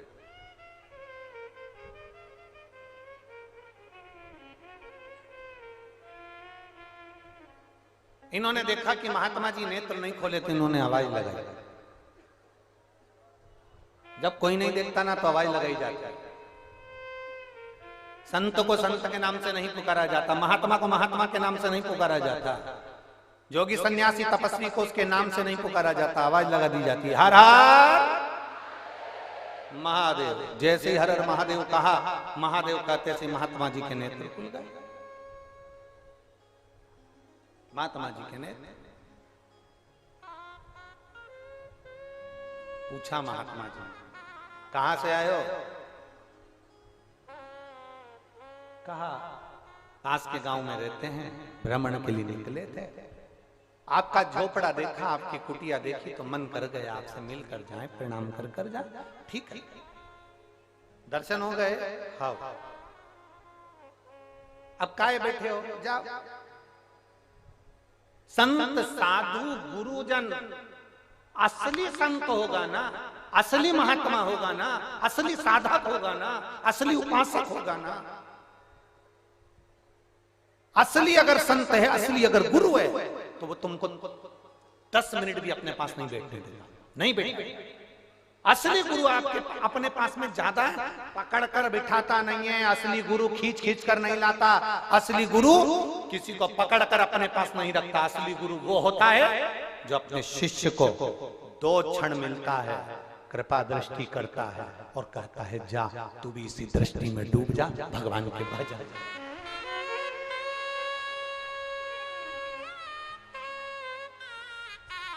राम जी के मंदिर में बैठने की जगह होती है, भगवान कृष्ण के मंदिर में बैठने की जगह होती है, दत्त भगवान के मंदिर में बैठने की जगह होती है, देवी जी के मंदिर में बैठने की जगह होती है, शनि महाराज के मंदिर में बैठने की जगह होती है, गुरु महाराज के मंदिर में बैठने की जगह होती है, हनुमान जी के मंदिर में बैठने की जगह होती है। पर शंकर भगवान का जहां शिवलिंग होता है, जो गर्भगृह होता है, उसमें बैठने की जगह नहीं होती है। इतना गीला होता है, इतना गीला होता है कि धोती पांव ऊपर करके तुमको जल चढ़ाना पड़ता है, वहां बैठते नहीं हो। शंकर जी से पूछा तुम्हारे मंदिर में लोग बैठते क्यों नहीं है? शंकर भगवान ने कहा असली जो गुरु होता है वो किसी को अपने पास बैठने नहीं देता। वो कहता है जैसी मैं मस्ती में डूबा हूं, मेरी कृपा दृष्टि पाकर तू भी मस्ती में डूब जा, मेरे पास बैठकर समय बर्बाद मत करो, अपने घर जाओ, आनंद पाओ, अलमस्त रहो, दूधो नहाओ, पूतो फलो, हमारे पास क्यों बैठते हो? और कोई कोई व्यक्ति ऐसा होता है, कोई कोई गुरु ऐसा बन जाता है, कोई कोई महात्मा ऐसा बन जाता है, कोई कोई गुरु ऐसा बन जाता है, रात दिन पकड़ कर बैठे रहे, बैठो बैठो, कहां जा रहे हो? बैठो, कहां जा रहे हो? बैठो, यहाँ तो मन ही नहीं लगता साहब, मन। ये कथा की जजमान पूनम जी और ओम प्रकाश जी बैठे हैं, पांडे जी, इनसे पूछो ये हमसे कितनी बार मिली होंगी अभी तक? एक बार भी नहीं, एक बार भी नहीं। कोई इनसे पूछा? इनके बेटे से पूछ ले कोई, इनकी बेटी से पूछ ले कोई कि गुरुजी आपसे कितनी बार मिले, कितनी बार मिलना हुआ? एक क्षण के लिए भी, एक बार भी। आपका संबंध बाबा से है, हम बाबा की कथा करने आए हैं, बाबा से आपका संबंध करा देंगे। शादी कराने वाले पंडित जी हथलेवा करा देते हैं, कन्यादान करा देते हैं, लड़की को लड़के का बना देते हैं, लड़के को लड़की का बना देते हैं। अब क्या 24 घंटे पंडित जी को पीछे ले ले घूमोगे? बोलो तो जरा जम के बोलो जरा। नहीं तो तुम्हें हमसे क्या मतलब? तुम्हारा संबंध महादेव से हो गया और महादेव का संबंध हमसे हो गया। अब हमसे क्या करना? चलो भगवान भजन करो। हमारे पास अब सुबह हम 4 दिन किसी से नहीं मिलते, 4 दिन के बाद तो हम 2-3 दिन तो मिलते हैं। अब 2-3 दिन मिलते हैं तो उसमें भी सुबह जो मिलने वाले आते हैं उनको कमरे में जहाँ हमारे हम पाठ करते हैं उसी कमरे में हम मिल लेते हैं। पाठ वाले कमरे में जैसे कोई मिलने आता है और हमारे जो ये पीएसओ हैं और कार्यकर्ता हैं उनको धक्का मार के बाद 1 सेकंड तो रुकने दे। बोलो बोलो सही है कि गलत है? जो आए होंगे उनको मालूम होगा। अंदर गए, प्रणाम करा, बाहर निकलो, धक्का मारे से तो बाहर रुकने नहीं देते। चलो बाहर, चलो बाबा, उससे मिलो जिससे मिलने के लिए तो सीहोर वाला महाराज भी तरसता है, वो देवाधिदेव महादेव है। जिससे मिलने के लिए तो हम भी तरस रहे हैं, वो मिले। एक बार मिला था उत्तराखंड की भूमि में, जब एक्सीडेंट हुआ था गाड़ी का, गाड़ी गंगा में गिरती, उस समय पर पति पत्नी समेत शिव और पार्वती दोनों आकर हाथ पकड़कर कांच में से गाड़ी के खिड़की में से तोड़कर निकाल रहे थे। तब वो झलक आज तक नहीं भूल पाए, आज तक नहीं भूले वो झलक। और दूसरा, जब भी मिलता है रुद्राक्ष उत्सव में, या हमारी खुद की एक बात हम कहेंगे, रुद्राक्ष उत्सव के 7 दिन में से एक दिन ऐसा होता है जिस दिन वो खुद अपनी झलक देकर चला जाता है। वो आता है, वो मिलता है, वो मिले, उसको देखा, एक क्षण देखा, कहां गया पता नहीं, उससे असली गुरु तुमको बिठाएगा नहीं, असली संत तुमको बिठाएगा नहीं। असली संत कहेगा लो सब प्रसाद लो, जा प्रणाम करो, जा नमन करो, जा बैठो 2 मिनट, गुरु की दृष्टि आप पर पड़ गई, गुरु से मिल लिए, जुल लिए, जा। बैठने का समय इतना नहीं देता। असली संत होगा तो नहीं बैठने देगा, असली गुरु होगा तो अपने पास बैठने नहीं देगा। असली संत, असली गुरु अपनी भक्ति में डूबा रहता है, अपनी अलमस्ती में लगा रहता है, उसे कोई मतलब नहीं आग लगे बस्ती में, अपन रहो मस्ती में। जो नकली होते हैं ना, वो तुमको आओ बैठो, क्या करोगे जाके, बैठो, फ्री तो अभी इतनी दूर से आए हो, पड़े रहो, 2-4 दिन रुको, 2 दिन रुको, 8 दिन रुको, क्या करोगे, पड़े रहो, बैठे रहो। कहाँ कैसे ना, हम तो चल। असली की पहचान है वो तुम्हारे पास में ज्यादा नहीं बैठेगा, ना बैठेगा ना बिठाएगा। क्या काम करते हो पूछेगा असली गुरु, क्या काम करते हो? साहब दुकान है, काहे की, कपड़े की। कौन बैठा है अभी दुकान पर? साहब अभी तो मैं आपसे मिलने आया हूँ, चलो जाओ दुकान संभालो। कोई मतलब जाइए, भगवत भजन में काम करते रहो और श्री शिवाय नमस्तुभ्यम जपते चलो, जाओ यहां से। और आपसे भी निवेदन करेंगे, कोई आपसे कहे कि बाबा बन जाओ, बिल्कुल मत बनना। कोई आपसे कहे साधु बन जाओ, बिल्कुल मत बनना। कोई आपसे कहे संत बन जाओ, बिल्कुल मत बनना। कोई आपसे कहे सन्यासी बन जाओ, बिल्कुल मत बनना। हम भी नहीं बने, तुम भी मत बनो। भगवान देवाधिदेव महादेव, भगवान शिव, दोनों दंपत्ति महात्मा जी के पास में गए और महात्मा जी ने उनको ज्यादा बिठाया नहीं और वापस भेज दिया। पर मन में एक संशय दोनों दंपत्ति के कि साइड में दरवाजे के पास सोने का दिया था।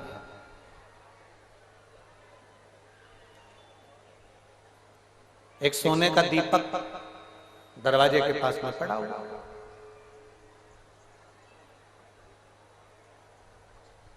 अब तुम यहां बैठे, जैसे ही अंदर आए बैठे, और बैठने से पहले ही तुम्हें दरवाजे के पास में कोई मोबाइल पड़ा हुआ दिख जाए। सब अंदर जा रहे हैं और कोई मोबाइल नहीं उठा रहा, सबको दिख रहा है।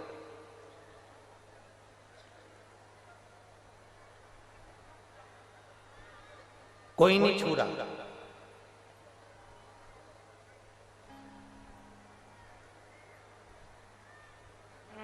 रेलवे का कितना सारा सोना लोहा पड़ा रहता है, चोर उठाता है?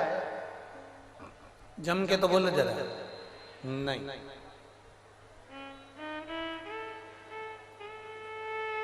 कितना लोहा पड़ा है, नट बोल्ट सामान लोहे का पड़ा रहता है, कोई नहीं उठाता, क्योंकि उसको मालूम है रेलवे का। चोर ने उठाया तो चोर को मोर बना दिया जाएगा, ये उसको मालूम, वो नहीं।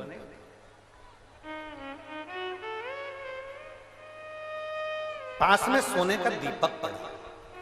पति पत्नी ने दोनों महात्मा जी को प्रणाम कर कर जाने लगे, पर महात्मा जी तो महात्मा जी थे, पहचान गए। आखिर ये क्या बात है, क्या हो क्या हुआ? तो महात्मा जी ने तुरंत उनको रोका, रुको इधर आओ, इधर आओ, इधर आओ जी। क्या बात है। महात्मा जी से दोनों पति पत्नी ने कहा मन में एक संशय। क्या संशय है? सोने का दिया तुम्हारे दरवाजे पर कोने में पड़ा हुआ है, सोने का दिया। आपको इतने सारे लोग दर्शन करने आते होंगे, इतने सारे लोग मिलने आते होंगे, कोई सोने का दीपक नहीं होगा? महात्मा जी ने तुरंत कहा कि वो सोने का दीपक तुम्हें चाहिए हो तो ले जाओ। थोड़ा ध्यान देना कथा पर, बड़ी सुंदर शिव पुराण का ये पवित्र चरित्र है।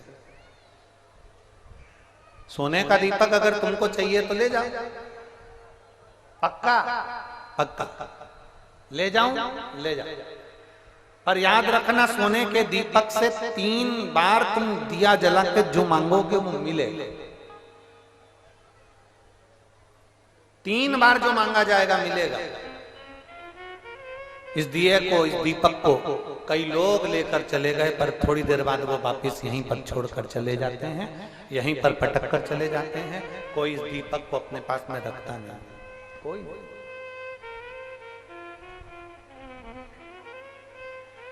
बड़ी कृपा करी आपने, बड़ी दया करी आपने, बड़ी करुणा करी आपने, बहुत कृपा है आपकी। पक्के में ले जाऊं, ले जाओ। पक्के में ले जाऊं, ले जाओ। पर इस दीपक को जो जो लेकर गया है वो वापस पटक कर चले गया, कोई नहीं लेकर जाता। तुम्हारी मर्जी पड़े, ले जाओ। सोने का दीपक लेकर चले पति पत्नी दोनों दंपत्ति। घर में पहुंचे, पति पत्नी ने विचार करा इस सोने के दीपक से क्या मांगा जाए।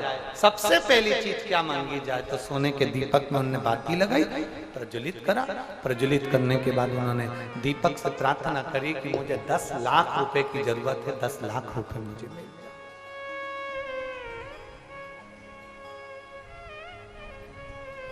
क्या मांगा?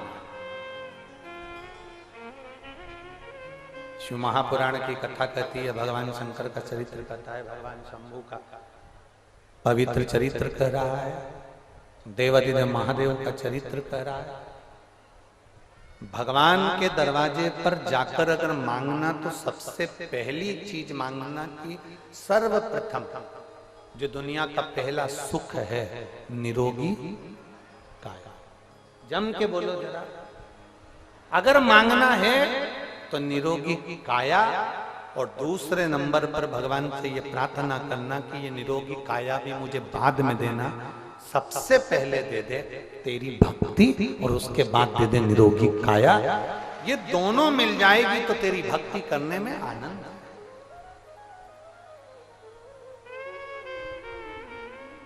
ये दोनों। और कृपा की ना हो जो आदत तुम्हारी, तो सुनी गिरे अदालत तुम्हारी, तो सुनी रे अदालत तुम्हारी, गरीबों के दिल जगा तुम न पाते तो किस दिल में होती इबादत तुम्हारी।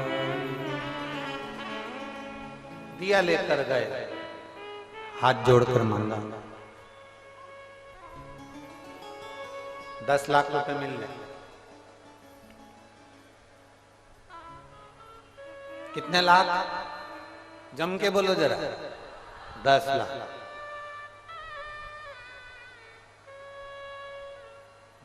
दिया जलाकर 10 लाख रुपए मांगे।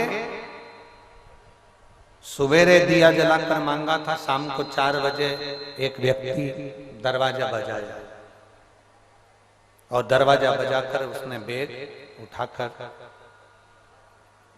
उसने बैग लेकर, वो बैग आवाज लगाई, दरवाजा बजाया, अंदर से दंपत्ति बाहर निकल कर आए। उन्होंने पूछा आप कौन हो, कैसे आना हुआ, किस लिए आया?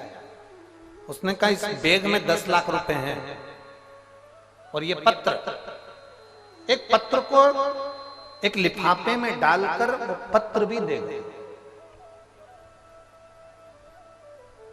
ये 10 लाख रुपए हैं और ये पत्र है, ये लीजिए। दोनों दंपत्ति बड़े खुश हो गए। हमने सवेरे तो भगवान से 10 लाख रुपए मांगे थे और शाम को 4 बजे 10 लाख रुपए आ गए।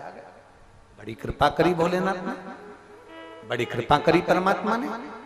महात्मा जी ने कहा था इस दिए से जो मांगोगे वो मिल जाएगा। 10 लाख रुपए प्राप्त हो।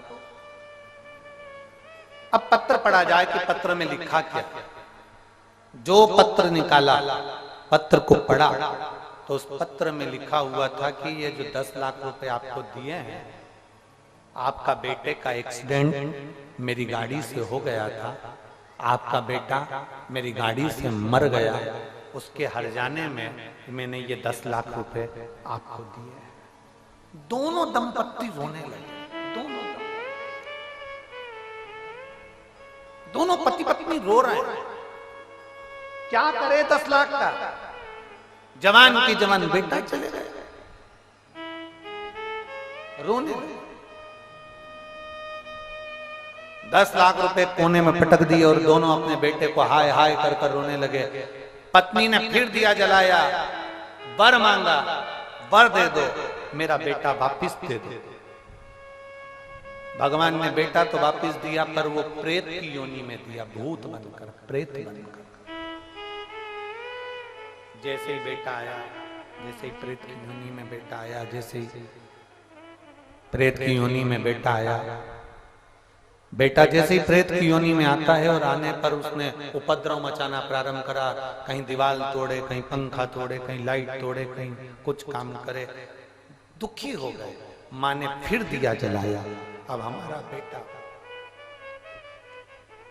प्रेत योनि में पड़ गया है। बाबा ये तीसरे नंबर पर उसने मांगा कि मेरे बेटे की मुक्ति दे दो, बेटे का मोक्ष। दिया उठाया, महात्मा जी के दरवाजे पर वापस पटक कर आया। ये वो दीपक है जिससे 3 चीजें मांगी जाती है। उन्होंने वापिस दिए को ले जाकर महात्मा जी के दरवाजे पर पटक दिया और महात्मा जी के हाथ जोड़े, विनती करी, निवेदन करा, प्रार्थना करी महात्मा जी से कि ये दिया बड़ा गजब का है, ये दीपक बड़ा गजब का है, जो ले जाता है ये देता जरूर है पर ये ले भी बहुत लेता है। शिव महापुराण की कथा कहती है, कहीं लालच में पड़कर कोई तुमसे कह रहा है यहाँ भभूति मिल रही है इससे ये हो जाएगा, नारियल मिल रहा है इससे ये हो जाएगा, यहाँ से ये प्राप्ति हो जाएगी, ना ना ना ना। शिव महापुराण की कथा कहती है सोने का दीपक दिखता भले अच्छा है, सोने की चमक दिखती बड़ी अच्छी है, पर वो सोने की चमक किसी काम की नहीं रहती अगर परिवार में दुख प्रदान कर दे तो चमक का कोई महत्व नहीं। वो सोने की चमक का कोई महत्व नहीं अगर वो दुख प्रदान कर दे। शिव महापुराण की कथा कहती है तुम्हारी मेहनत की जो चमक होती है वो श्रेष्ठ होती है, तुम्हारे कर्म की जो चमक होती है वो श्रेष्ठ होती है, तुम्हारी परिश्रम की जो चमक होती है वो श्रेष्ठ होती है, तुम्हारी मेहनत की, तुम्हारी लगन की, तुम्हारे विश्वास की जो चमक होती है वो श्रेष्ठ होती है, और शंकर की भक्ति की जो चमक होती है तुम्हारे चेहरे पर वो श्रेष्ठ होती है। दिखावे की नहीं है। बोल बम का नारा है, वो दिखावे की नहीं, वो दिखावे से मतलब गला पकड़ रहा है बाबा, वो दिखावे से नहीं है, वो दिखावे की मूलता में। चमक श्रेष्ठ है पर वो शिव भक्ति की, वो भगवान की अविरल भक्ति की, वो भगवान शंकर की अविरल विश्वास की, दृढ़ता की, तो श्रेष्ठ। शिव जी के नेत्र बंद करे, अश्रु गिरा, अंध का सुर उत्पन्न हो गया। गरीबी और करीबी ये दुख देते हैं।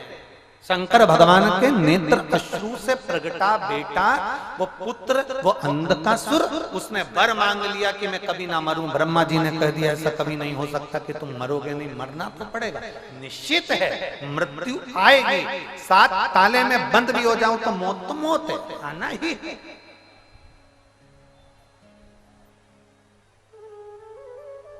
आया है सो जाए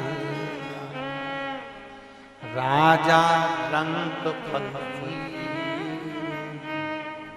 जो आया है उसको जाना है। कोई राजगादी पर बैठ कर जाएगा, कोई कैसे जाएगा, कोई कैसे जाएगा, जिसकी जैसी मर्जी वैसा, जिसके कर्म में जैसा लिखा है, जिसकी जैसी लगनता लिखी है वैसा उसको जाना पड़ेगा, निश्चित है।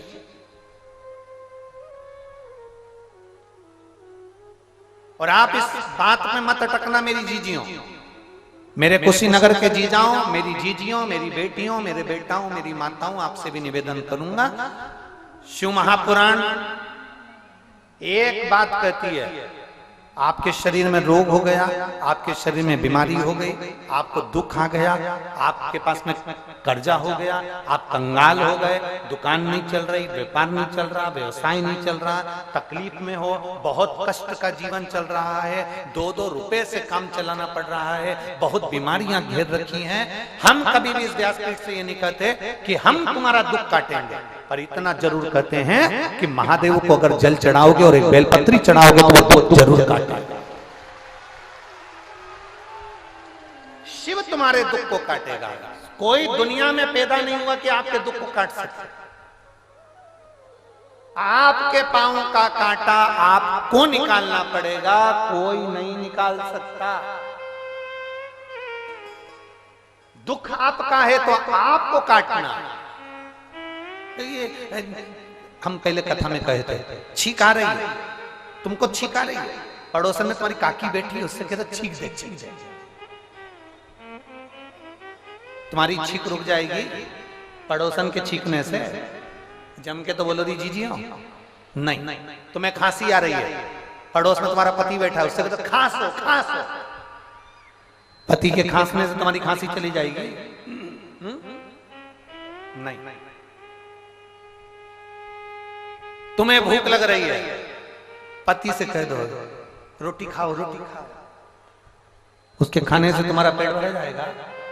नहीं। फालतू की बात है कि पति खाएगा तो पत्नी का पेट भरा जाएगा। तुम्हारे कुशीनगर में ऐसा होता होगा, हमारे यहां नहीं। तुम्हारे यहां होता होगा, हमारे यहां नहीं। हमारे यहां तो शादी में भी जाते हैं तो दोनों प्लेट में अलग अलग खाते हैं। हमारे यहां तो समोसे भी 2 आते हैं, एक पत्नी एक पति दोनों खाते हैं। हमारे यहां कभी भी ऐसा नहीं हुआ कि पति खा रहा हो और पत्नी टच करके बैठी हो कि ये खाएंगे और हमें मिल जाएगा। हमारे यहां नहीं होता। तुम्हारे इधर होता हो कि पति खा रहा हो और तुम बढ़िया टच करके बैठी हो और वो पति खा रहा। गुरु की करनी गुरु भरेगा, चेला की करनी चेला उड़ जाएगा हंस अकेला। जिसकी करनी जिसको भरना पड़ेगी, जो करेगा वो भरेगा। खांसी आपको आई है, आपको खांसना, छींक आपको आई है, आपको छींकना, दुख आपको आया है, आपको काटना, कष्ट आपको आया है तो आपको कष्ट आया है तो आपको शंकर के मंदिर जाना पड़ेगा, अपने आप कटेगा। दूसरे के कहने से नहीं कटने वाला, दूसरे के करने से नहीं कटेगा।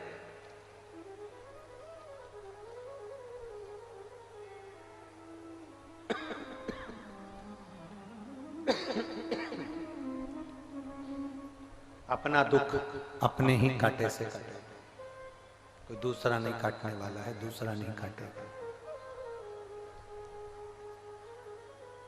तुम भजन करोगे तुम्हारा दुख कटेगा।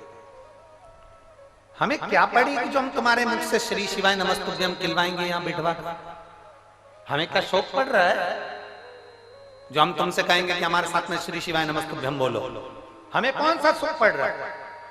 कारण केवल इतना है, सियोर वाला महाराज बोलेगा तो सियोर वाले महाराज का दुख कटेगा, आप बोलोगे तो आपका दुख कटेगा, जो भजेगा उसका दुख कटेगा। बोलना तुम्हें पड़ेगा। एक पत्र है, देखिए,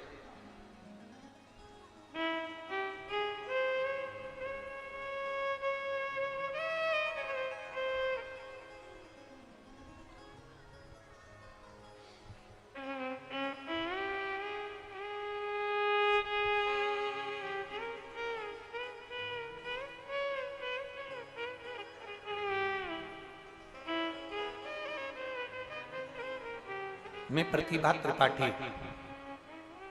गोरखपुर की निवासी हूँ। त्रिपिटा प्रतिभा जी जहाँ कहीं भी बैठी हो हाथ हिला सकती हैं। मैं प्रतिभा त्रिपाठी गोरखपुर की निवासी हूँ। सबसे पहले तो मैं पूनम आंटी जी को, ओम अंकल जी को धन्यवाद देती हूँ कि उन्होंने हमको शिव पुराण सुनने का मौका दिया। उसके लिए आपको बहुत बहुत साधुवाद। कहीं बैठी हैं प्रतिभा त्रिपाठी गोरखपुर से आई हैं, कहीं बैठी हो तो हाथ हिला सकते हैं। हाथ हिलाओ, ऐसा एक बार दिख जाओगे। हाँ ठीक है, दिख गया, ठीक है। मैं बाबा को धन्यवाद देने के लिए गोरखपुर से आई हूं गुरुदेव।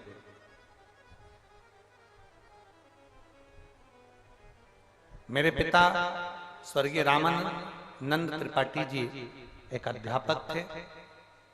2018 में उनके प्राण चले गए। उनकी तकलीफ, उनके शरीर में गुर्दा की प्रॉब्लम हो गई थी। आज पश्चाताप होता है मुझे। अगर आपकी कथा 7 साल पहले अगर मैंने सुनी होती तो ये विश्वास से कहती हूं, एक लोटे जल से मैं अपने पिता को बचा पाता। गुरुदेव,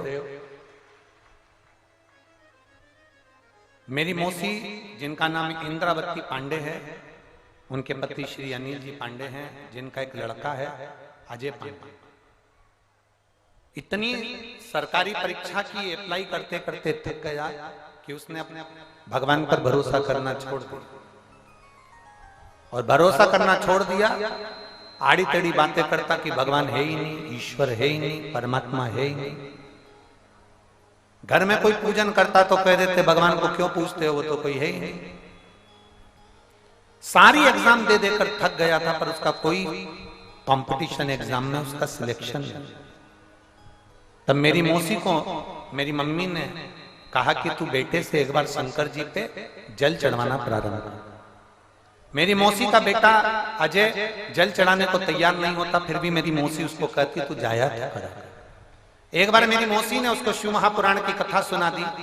मेरे मौसी के लड़के ने कथा सुनी और शंकर जी के मंदिर में जाना प्रारंभ कर।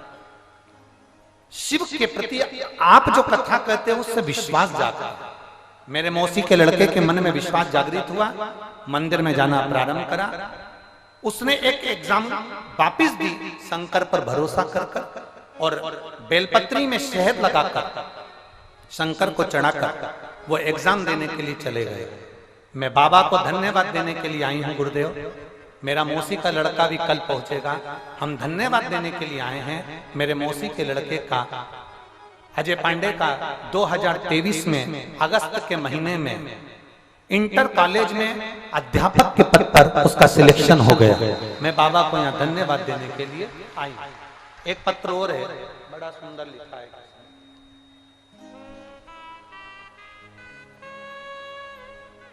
मैं मीनू देवी पति श्री ललित जायसवाल निवासी देवरिया की रहने वाली हूँ। कहीं बैठी हूँ तो हाथ हिला सकती हैं। मीनू देवी पति श्री ललित जायसवाल देवरिया उत्तर प्रदेश। मेरा मोबाइल नंबर ये है। कहीं बैठी हैं? हाँ, ऐसा हाथ हिला दो। श्री शिवाय नमस्ते। मैं मीनू देवी पति श्री ललित जायसवाल निवासी देवरिया की रहने वाली हूँ। गुरुजी, एक लोटे जल का क्या वर्णन करूं? आपकी कथा टीवी पर श्रवण करते थे, आपको पहली बार यहाँ पर देखा है। एक लोटा जल और आप जो मासिक शिवरात्रि की पूजन कराते हो, सावन के महीने में जो शिवरात्रि का पूजन कराते हो, वो साधारण नहीं है। रुद्राक्ष उत्सव जो करते हो वो साधारण नहीं है। मैं उस व्रत का वर्णन करना चाहती हूँ गुरुदेव। कुछ ही महीने बाद मेरा बेटा जो सरकारी नौकरी के लिए अप्लाई कर रहा था, उसकी नौकरी नहीं लग पा रही थी। सारी उम्मीदें उसकी चूर चूर हो गई, वो लग नहीं पा रहा था। तब हमने कथा के माध्यम से अपने बेटे से कहा कि तुम शंकर को एक लोटा जल चढ़ाना प्रारंभ करो। मेरे बेटे ने हंसकर कहा, क्या जल चढ़ाने से महादेव सुन लेते हैं? ऐसे तो दुनिया में ना जाने कितने लोग हैं जो जल चढ़ाते रहते हैं। मैंने कहा नहीं, सियोर वाला महाराज कहता है और वो कहते हैं तो शंकर भी उनकी वाणी का स्मरण करते हैं। आप जल चढ़ाओ, जरूर बाबा सुनेगा। मेरे बेटे ने जल चढ़ाना प्रारंभ करा और मेरे बेटे ने जो नहीं सोचा था, ऐसी नौकरी मेरे बेटे को बाबा ने, सरकारी नौकरी, इसको वैज्ञानिक पद पर मेरे बेटे को नौकरी मिल गई गवर्नमेंट की, वो इसको वैज्ञानिक पद पर नौकरी में लग गया। मैं बाबा को यहाँ पर धन्यवाद देने के लिए आई हूँ कि मेरा बेटा इसको के सरकारी वैज्ञानिक के पद पर बैठा है। मैं बाबा को यहाँ धन्यवाद देने, बधाई आपको बाबा। श्री शिवाय नमस्ते। एक लाइन उन्होंने बहुत अच्छी लिखी है, काशी वाले से मिलना बड़ा जरूरी, डमरू वाले से मेरा बड़ा। बैठिए बहन, आजा आजा।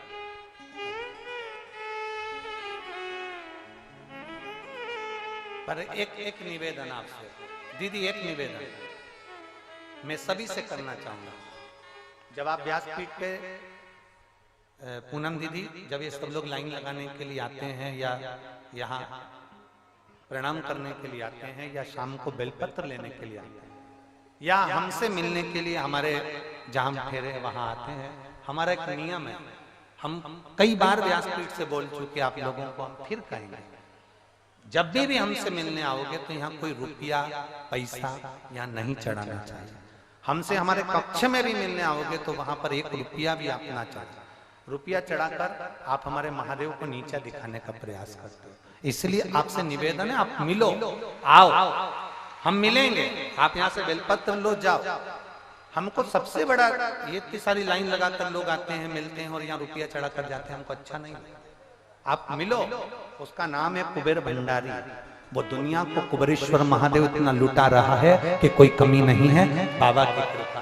पर आपसे निवेदन है, मिलो हमसे, हम मना नहीं करेंगे, पर आपका एक रुपया भी व्यासपीठ पर नहीं चढ़ना चाहिए। एक रुपया भी आप ना चढ़ा, और हमसे मिलने कमरे में भी, कक्ष में भी आए, जहां हमको ठहरे वहां भी आए, तो आपका रुपया नहीं चढ़ना। आप मिलो, प्रणाम करो, बेलपत्र दो, आप भी बेलपत्र दो, हम भी बेलपत्र दे, ले जाओ, भगवान शिव का नाम का गुणगान करो, भगवान का भजन करो। ये हमारे कुछ नियम है। हम 3 दिन से सबको कहे पर तो कोई सुनने को तैयार नहीं होता। उसका स्मरण करो। हम नहीं चाहते थे कि इसको टीवी के माध्यम से लोगों तक पहुंचे, पर हम कहे तो उसका भक्ति करो बाबा की। आप यहाँ झोली पसार कर, हम कथा विराम होती तो झोली पसार कर प्रणाम करते कि तेरा ही दिया मैंने खाया पिया, शुक्रिया तेरा, शुक्रिया मुझे भोले बाबा ने बहुत दे दिया है, तेरा शुक्रिया, तेरा शुक्रिया। वो दीप किसी काम का नहीं, शिव की कृपा है। मीनू देवी पति श्री ललित जायसवाल, बहुत बहुत साधुवाद आपका। आपका बेटा इसको में सरकारी नौकरी में वैज्ञानिक पद पर विराजमान हुआ। ये बहुत बड़ी नौकरी है, बाबा की कृपा से वैज्ञानिकों के पद पर प्रतिष्ठित है। शिव कृपा, शंभु की उदार। एक पत्र और आया है, पत्तल भेजते हैं पर सामान नहीं भेजते खाने का।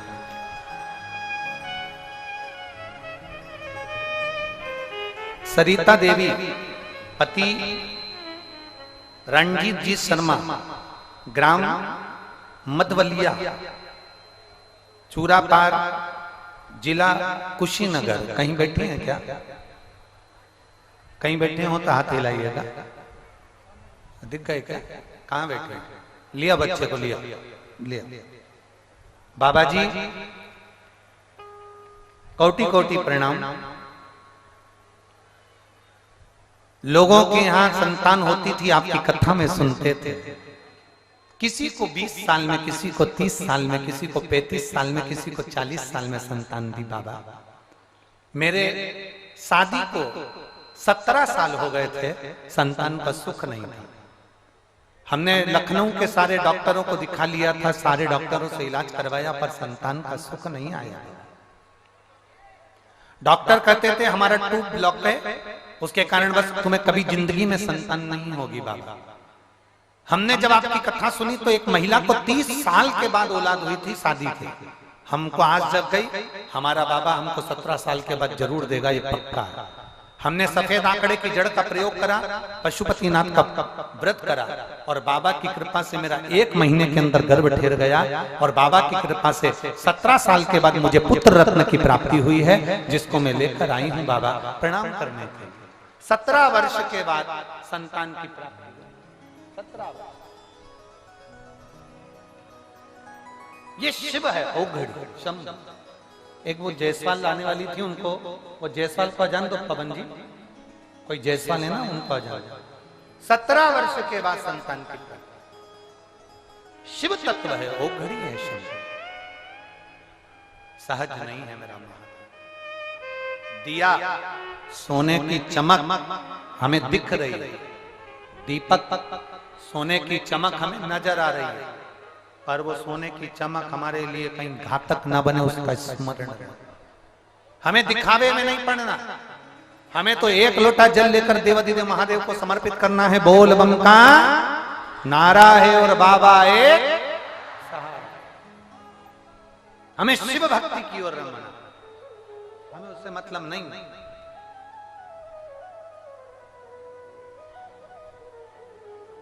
हमें चमक की ओर नहीं।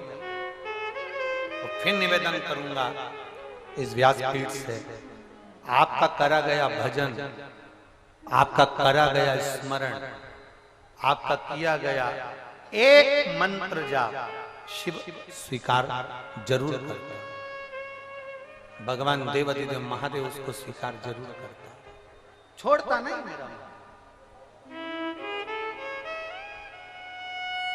समय आया, जो अंधकासुर नजदीक का था, उसी अंधकासुर ने वर मांग लिया ब्रह्मा जी से कि मेरे प्राण ना छूटे। ब्रह्मा जी ने कहा मरना तो पड़ेगा, निश्चित है, अगर मेरे प्राण छूटते हैं तो मुझे ये वर दे दीजिए, अगर मेरे प्राण छूटते हैं तो मुझे वर दे दीजिए कि जिस दिन मैं अपनी माता को गलत दृष्टि से देखूं तो उस दिन मेरे प्राण छूटे। उसको ये नहीं मालूम था कि पार्वती जी मेरी माता है, पार्वती जी ने उसको पुत्र की तरह स्नेह करा, उसको नहीं मालूम था।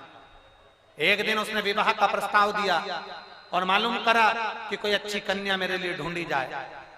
उसके गुप्तचरों ने कहा जो श्रेष्ठ कन्या थी पार्वती, वो तो शिव जी ब्याह कर ले,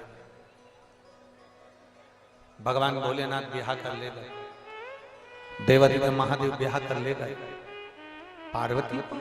हाँ, जो श्रेष्ठ कन्या थी पार्वती, उसको तो महादेव ब्याह कर ले गए।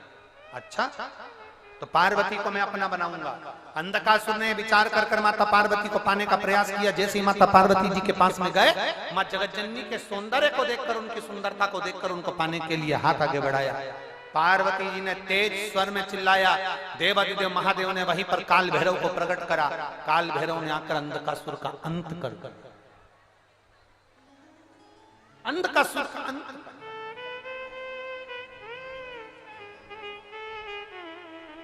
कितना करीबी था अंधकासुर, कितना नजदीक में रहने वाला था अंधकासुर, कितना करीब में रहने वाला अंधकासुर, कितना नजदीक में रहने वाला अंधकासुर, कितना न। कथा की जो शुरुआत थी वो यही कह रही थी, करीब, करीबी और गरीबी दोनों टीचर है, दोनों गुरु हैं, दोनों मंत्र देते, सिखाना सिखाया।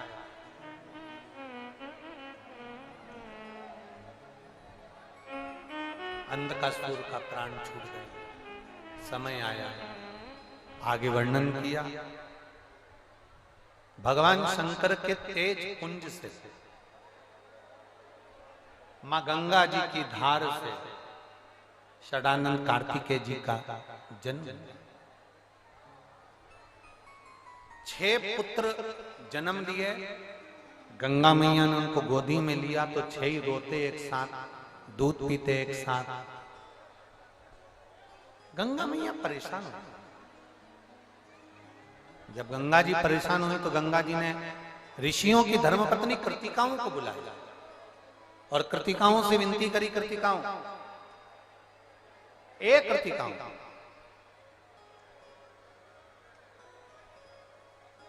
इन 6 पुत्रों को तुम्हें संभालना है। कृतिकाओं ने 6 पुत्रों को गोदी में लिया, संभालना प्रारंभ करा, पर 6 रोए तो एक साथ, दूध पिए तो एक साथ, बिलखे तो एक साथ। कृतिकाएं भी दुखी हो गई। जब कृतिकाएं दुखी हुई तो कृतिकाओं ने गंगा जी का जल हाथ में लिया और गंगा मां का जल हाथ में लेकर कृतिकाओं ने कहा, ये 6 पुत्र जो घाट पर सोए हैं, अगर हमारी तप साधना प्रबल है, हमारा विश्वास प्रबल है, हमारी भक्ति प्रबल है, तो ये 6 की 6 एक हो जाए। वो 6 पुत्र एक हो गए और एक बन गए, पर मुख 6 हो गए, शरीर एक हो गया। कृतिकाओं ने उनको एक करा, इसलिए उनका नाम कार्तिकेय हो गया। बोल कार्तिकेय महाराज की। उनका नाम कार्तिकेय हो गया। कार्तिकेय के जन्म का कारण केवल एक ही था, तारकासुर का अंत। तारकासुर का अंत। और तारकासुर ने मांगा भी यही था। तारकासुर ने क्या मांगा था कि भोलेनाथ जी का पुत्र मुझे मांगा, क्योंकि शिव मेरे करीब में नहीं आ सकते, तो कम से कम उनका पुत्र मेरे करीब में तो रहे। और अंत समय प्रभु आना पड़ेगा, वचन दिया तो निभाना पड़ेगा। आए ना आए प्रभु कुटुंब कबीला, अंत समय प्रभु आना पड़ेगा। तारकासुर का शरानंद कार्तिकेय जी ने वध किया, अंत किया। आगे कुंदकेश्वर महादेव का दर्शन और कुंदकेश्वर महादेव का वर्णन आता है। जोरदार ताली बजाकर कुंदकेश्वर महादेव का आप और हम दर्शन करें।